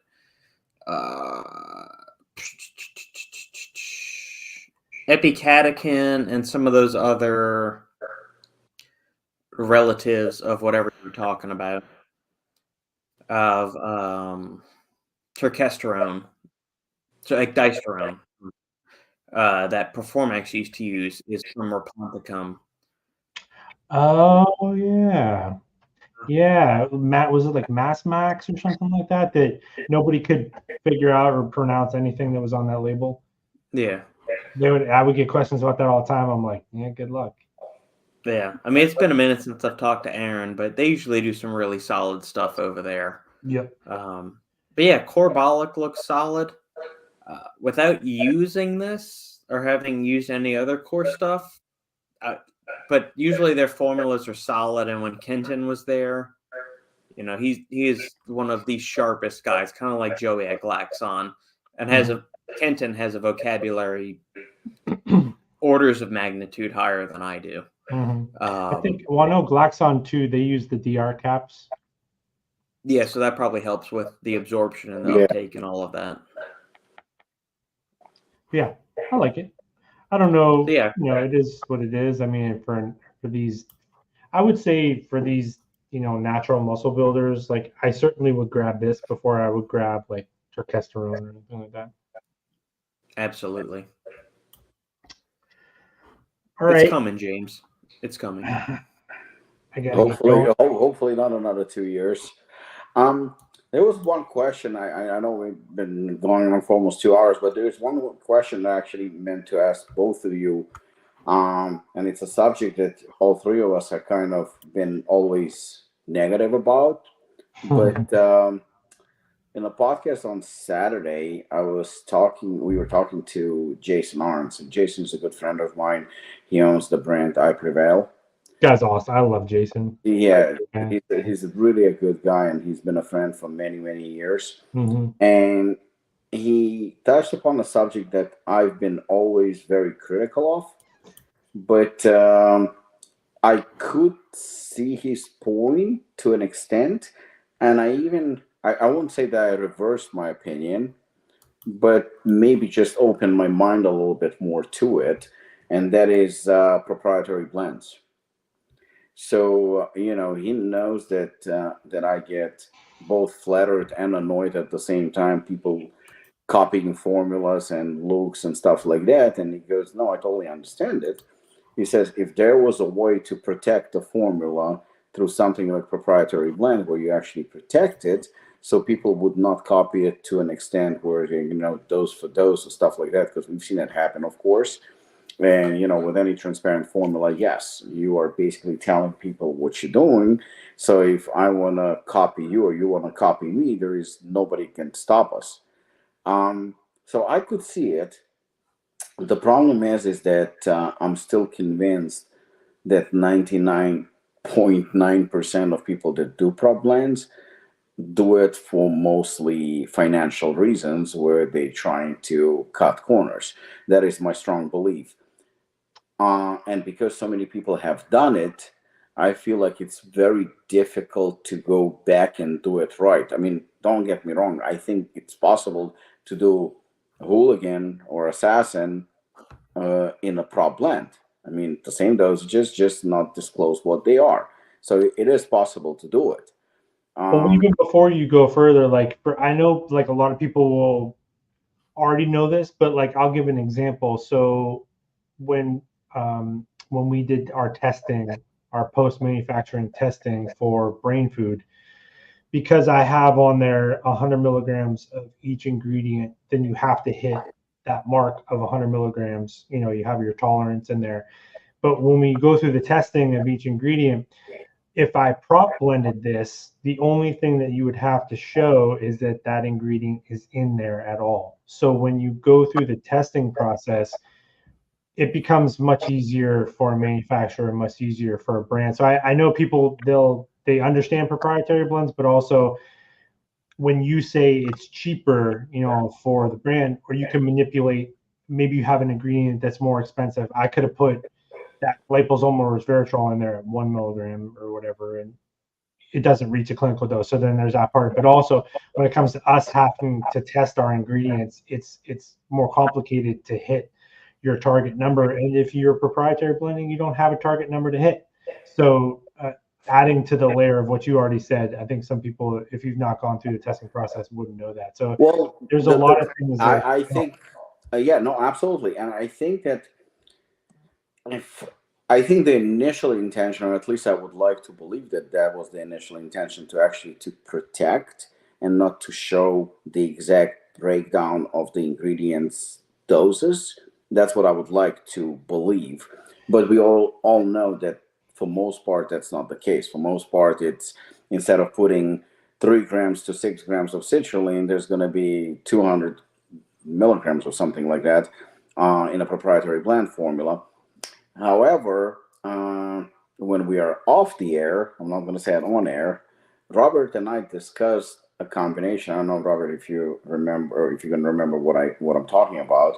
When I was at Supply Side West, I called Robert about a combination of 2 ingredients that possibly could yield phenomenal results. But I know that if we actually disclose that, then, and if it actually worked, because we first have to try it, we're yet to try it. If it worked, I mean, everybody would be doing it. But if we combine it in a prop blend, we would actually be able to hide, you know, the formula itself, the effectiveness of the combination of the 2 products. So I do ketamine and methamphetamine. I was gonna say trend solid combo. Yeah. So solid combo. I think that it's something that's possible, and I think that there is an angle of doing it properly. So I think that, without naming anyone, if there is a supplement brand that is known for proprietary blend and known to be a garbage brand, so to speak, if they're going to release a next proprietary blend, even if it's good, I mean, we already don't trust them. We already don't believe them because we know that they shit. But if a proprietary blend came from you, or from me, or from Ben, I'm inclined to believe that people would believe us that we're actually doing it to protect the formula. Talking about Ben and Morphogen? Yeah. I just want to make sure. Okay. A good one. I know where you're going with this. Okay. But I think that I'm inclined to believe that people would actually believe us. So it's a risk, you know, especially coming from somebody who shit on proprietary blends for 8 years. It would be a risky move. But I think if we came with an explanation, because the combination that Robert and I talked about, we haven't tried it. It's something that in theory might potentially work.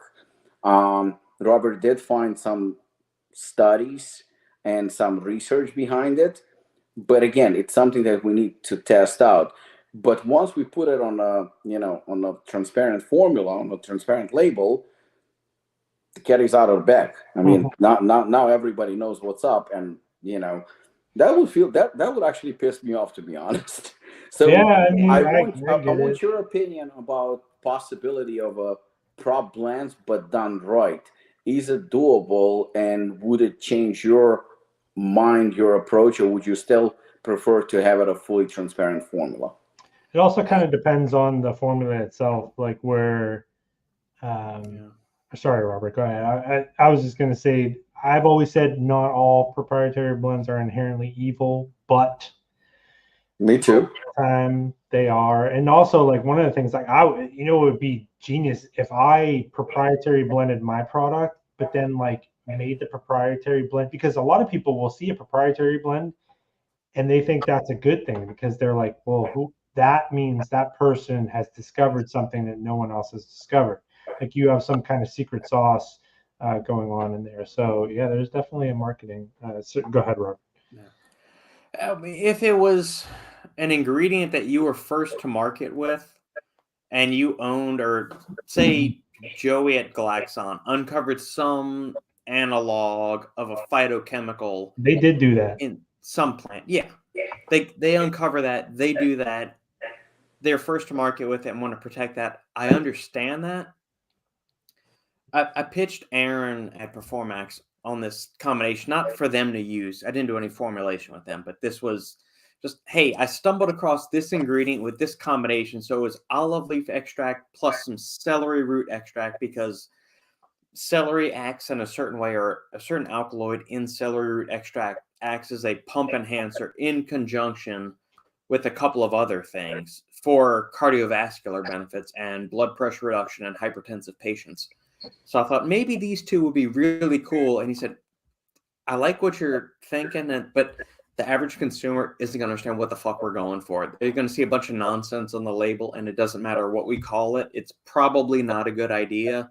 Or like, it might be beneficial, but we need to get the average consumer to a higher level of understanding. So I understand where he's coming from, plus where the average consumer. Now, granted, when I first got into the industry to where today the average consumer knows a lot more, but they're also duped a lot more by all the stupid shithead influencers that are out there. I'll use a bunch of other expletives, but I don't want to get us demonetized. So, well, to your point, so Glaxon, this is a good example, because I think, I don't want to speak too out of turn here, but I think like what Glaxon did, so everything Glaxon does basically is fully transparent, right? But they had their MyoSeq sequence of amino acids in their intro product, and what they said was, they're like, we don't have anything proprietary, and you would see that from time to time, like amino 9, something that Caged used, was a trademark proprietary blend of amino acids. Yeah, from Compound Solutions, which right. So, but what Glaxon had, they said, we think we've come across this sequence that mimics skeletal muscle of amino acids, and we're going to protect that.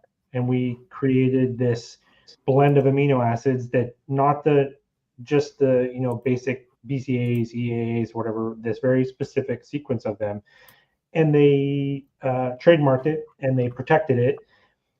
But I don't think anybody got it. Like, I don't think that, like, no one really, the MyoSeq thing never really caught on. It was hard for them to explain. People didn't understand it. So it was kind of one of those things where they were sort of ahead of the schedule, maybe. I think some people tried it in the past, so it wasn't like a revolutionary thing. But I think they almost to what Aaron was saying, they almost like outthought themselves, where it's like, oh, we got this cool thing, but then people were like, where's the amino acids? Like, where's the BCAAs? And you're like, fuck. Yeah, and I think you also need to understand, what is your intended benefit from the prop blend. So I've used several tubs of G Fuel, the little powdered gamer supplement.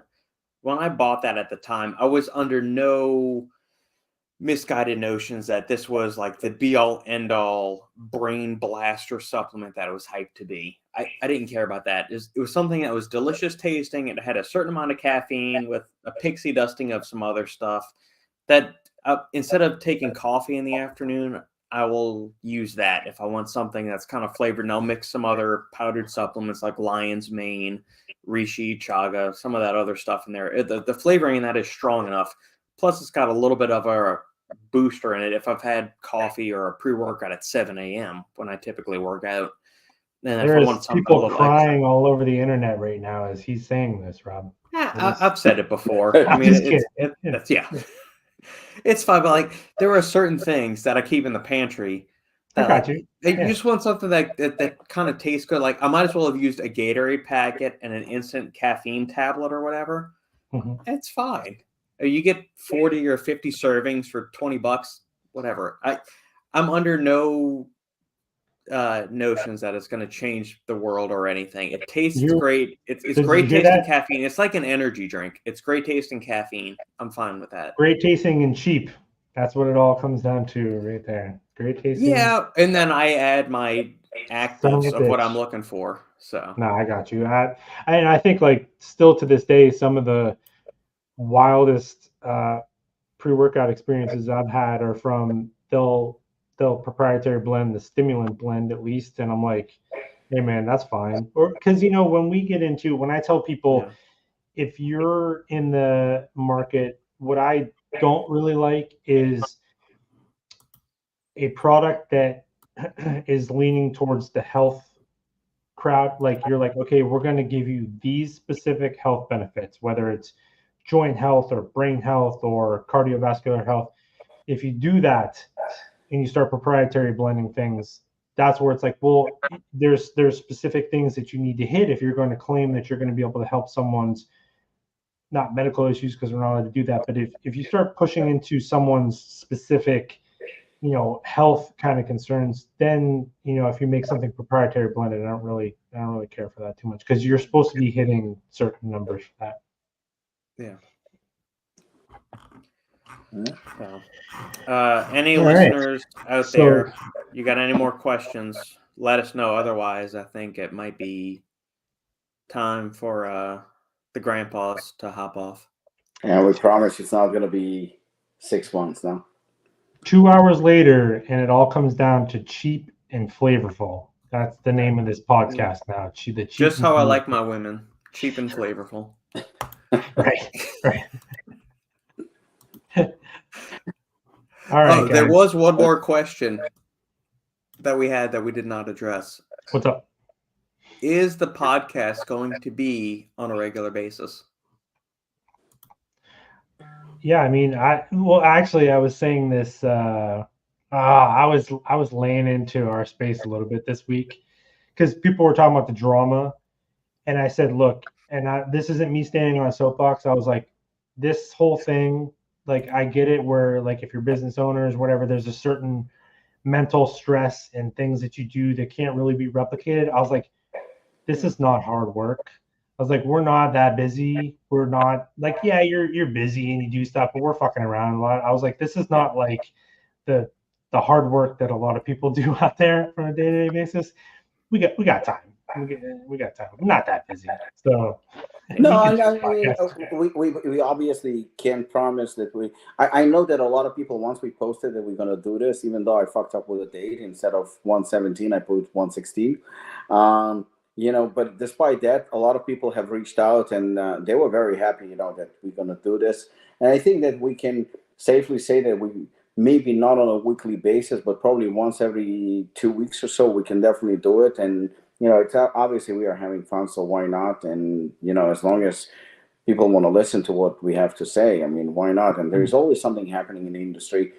Apart from drama, of course, releases by different companies, different products, and of course, I'm looking forward to see what Justin's going to do in 2024, because he had a very good start and I think he did it the right way. And, we obviously going to do a couple of things, and, we're obviously going to do a couple of things. So it's going to be an interesting year, just like, the last couple of years. So stay tuned, and definitely we'll try to do it more often.